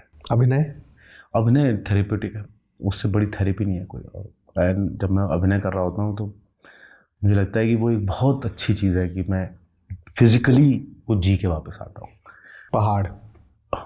पहाड़ तो मैं जल्दी पहाड़ का होने वाला हूँ, मतलब वहीं शिफ्ट हो जाऊँगा। ज़मीन खरीदने वाले थे? वो इसमें जिक्र है कि मैं एक आर्ट रेजिडेंसी बनाना चाहता हूँ। मैं चाहता हूँ मेरा जो एक उम्र के बाद मेरा जीवन जो है आर्टिस्टों से घिरा रहे। तो बहुत सेल्फिश चॉइस है, लेकिन मैं चाहता हूँ कि मैं आर्टिस्ट आएँ, अलग अलग तरीके के आर्टिस्ट आएँ, क्योंकि ऐसी कोई जगह नहीं है जहाँ सिरेमिक आर्टिस्ट, पेंटर, म्यूजिशियन सब एक साथ बैठे हों। मुझे वो एक स्पेस बनानी है जहाँ सारे अलग अलग फील्ड ऑफ आर्ट के लोग आके इंटरेक्ट करें। मानव कौल एक जगह लिखते हैं कि मैं कश्मीर का हूँ, ये मैं सबसे अंत में बताना पसंद करता हूँ, ठीक उसी तरीके से जिस तरह मैं ये कहता हूँ कि मैं लेखक भी हूँ। तो क्या अब मानव ये बताना पसंद करते हैं कि हाँ मैं लेखक हूँ? हाँ, ये प्रूव की शुरुआत में लिखा है मैंने कि मैं अधिकतर झेप जाता हूँ बताने में, क्योंकि फिर उसके जो सवाल आते हैं मैं थक जाता हूँ कि अच्छा कश्मीर से कहाँ। और बहुत कम लोगों को ना, सबको कश्मीर की वाली किस्से ही पता है या न्यूज़ में जो आता है। तो मैं इसलिए झेपता था। और लेखन पे भी यही है कि इतना कम लोग को पता है लेखक, सीधा लेखक क्या होता है। तो जब मैं बोलता हूँ मैं लेखक हूँ, अच्छा क्या कहानी लिखते हो, किस तरह की कहानी लिखते हो, आप क्या रोमांटिक कहानियाँ लिखते हो? तो क्या होता है ना, वो उसका ना एक बहुत छोटापन है वो वाले संवाद में, जो लेखन जानता नहीं है। तो मैं अधिकतर वो संवाद अवॉइड करने के लिए मैं बताता ही नहीं हूँ कि मैं लेखक हूँ। मैं हमेशा वो अलग अलग नामों को, अलग अलग प्रोफेशन को बताता रहता हूँ, अगर वो लोग मुझे पहचान ना जाए। मानव को एक जगह लिखते हैं और एक जगह कहा था कि मैं बहुत पहले 75 कामों में मेरे पैर फंसे हुए थे और फिर मुझे एक बार लगा कि नहीं, अब ये मेरा काम है, मुझे यही करना चाहिए। क्या अभी भी ऐसा लगता है या आप संतुष्ट हैं? नहीं, मुझे हमेशा एक मतलब जैसे ना एक कमरे का एक दरवाज़ा मेरा खुला ही रहता है कि मुझे कभी भी लगता है कि मैं इस कमरे से निकल जाऊँगा, और वो खुले रहना एक ब्रीदिंग स्पेस है। तो मैं अभी भी अभिनय करता हूँ, उसी शिद्दत से करता हूँ, लेकिन एक दरवाज़ा खुला रहता है कि मैं वहाँ से लेखन की तरफ जा सकता हूँ। जब लेखक करता हूँ तो एक दरवाज़ा खुला रहता है कि यहाँ से कोई अभिनय की तरफ जा सकता हूँ। जब यात्रा करता हूँ तो एक दरवाज़ा खुला रहता है कि चलो घर वापस चलते हैं। तो दरवाजे खुले रहते हैं। तो और वो मेरे को आदत है बहुत सारी चीज़ें एक साथ करने की। मुंबई नगरी में लोग जब आप अभिनय करते हैं, निर्देशक, अभिनेता, क्या एक लेखक के तौर पर मानव कौल को उतना ही जानते हैं जितना पाठक जानते हैं? आपको आश्चर्य होगा कि इस देश में मुझे लेखक के तौर पर ज़्यादा लोग जानते हैं, अभिनय से ज़्यादा लोग जानते हैं। और मैं हमेशा ये कहता हूँ कि अगर आपके हाथ में किताब है, मैं खुद आपसे बात करूँगा आके। मुझे इतने अच्छे लोग लगते हैं जो पढ़ते हैं। तो बाकी यही है। आगे क्या? आगे पता नहीं यार, कल का पता है बस आगे का तो नहीं पता, कल का पता है। कोई ऐसी चीज़ तो होगी जो मानव करना चाहते हैं? बहुत सारी चीज़ें करना चाहता हूँ। मैं चाय की दुकान खोलना चाहता हूँ, जो पहाड़ों पे बड़ी इच्छा है मेरी। मैं छोटी छोटी जो फिल्में बनाई हैं उस तरीके के काम को आगे बढ़ाना चाहता हूँ, और फिल्में बनाना चाहता हूँ। जो मुझे फिल्म मेकिंग बहुत अद्भुत आर्ट लगता है, बहुत बड़ा आर्ट लगता है। और बहुत यात्राएं करना चाहता हूँ, सब लोगों से मिलना चाहता हूँ जिनको पढ़ता हूँ, हैंग करना चाहता हूँ उन राइटरों के साथ जिनको लगता है कि वाह, इनके साथ बात करने में बहुत मज़ा आएगा। मानव, बहुत शुक्रिया संगत में हम लोगों से बात करने के लिए। मैं चाहता हूँ कि आपकी जो ये यात्रा है, जो यात्रामय यात्रा है लेखन की, वो ऐसे ही अनवरत चलती रहे। आप खूब लिखें, खूब सृजनरत रहें, और युवा आपको पढ़ें, वृद्ध आपको पढ़ें, वरिष्ठ आपको पढ़ें, और आप इसी तरीके से लगातार लिखते रहें और लेखक के तौर पर ही आपकी पहचान बनी रहे जो आप चाहते भी हैं। बहुत शुक्रिया। मैं चाहता हूँ इस कार्यक्रम का अंत आप एक कविता पढ़कर करें। अरे बाबा, मैंने जो असल में ये कविता डेडिकेट की है विनोद जी और क्रिस्टीन को, तो वो मैं विनोद जी की कविता ज़रूर छोटी सी पढ़ना चाहूँगा, जो मेरे को लगता है कि सबसे बड़ी कविता है।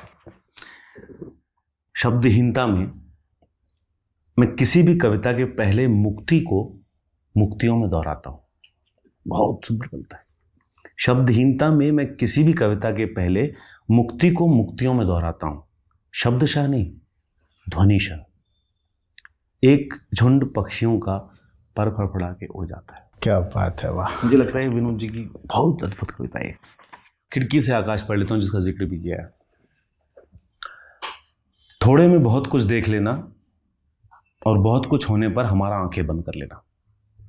मैं कभी कभी अपना सबसे खूबसूरत सपना याद करता हूँ। मेरा सबसे खूबसूरत सपना भी कभी बहुत खूबसूरत नहीं था। मेरे सपने भी थोड़ी सी खुशी में बहुत सारे सुख चुगने जैसे हैं, जैसे कोई चिड़िया अपना खाना चुगती है, पर जब उसे एक पूरी रोटी मिलती है तो वो पूरी रोटी नहीं खाती है, वो उस रोटी में से भी रोटी चुग रही होती है। बहुत बड़े आकाश में भी हम अपने हिस्से का आकाश चुग लेते हैं। देखने के लिए हम बहुत खूबसूरत और बड़ा आसमान देख सकते हैं, मगर जीने के लिए हम उतना ही आकाश जी पाएंगे जितने आकाश को हमने अपने घर की खिड़की में से जीना सीखा है। बहुत शुक्रिया मानव, बहुत मज़ा आया आपसे बात करके। बहुत मज़ा आया मुझे भाई। जिस राजनीति की परिकल्पना हमारे मन में है, वो राजनीति और हमारी कविता अगर मिलती है तो वो बड़ा बदलाव का बड़ा उपकरण होगा। मेरे ख्याल से फाइनेंशियल स्टेबिलिटी कविता को नष्ट करती है या उसे प्रबंधित करती है। जिस कुशलता से अमीरीकरण को संपन्न किया जा रहा है, उसी के अनुपात में दरिद्रीकरण को भी बाकायदा सिस्टमेटिकली संपन्न किया जा रहा है। हमारी भाषा का अपहरण हुआ है। जिस हिंदी को हम बोलते हैं उसमें फाशीवादी भी बोल रहे हैं, उसमें हत्यारे भी उसी भाषा में बोल रहे हैं। गज़लों की आलोचना कहाँ करता हूँ। गज़लों के स्ट्रक्चर में रेडिकल बातें की जा सकती हैं। मैं ये बात कहता हूँ, अगर ईर्ष्यालु होता तो मेरे पास मैं ज़्यादा काम कर पाता। ये देखता कि अरे भाई उन्होंने कर लिया, मुझे भी करना चाहिए। मैं उतना काम नहीं कर पाया।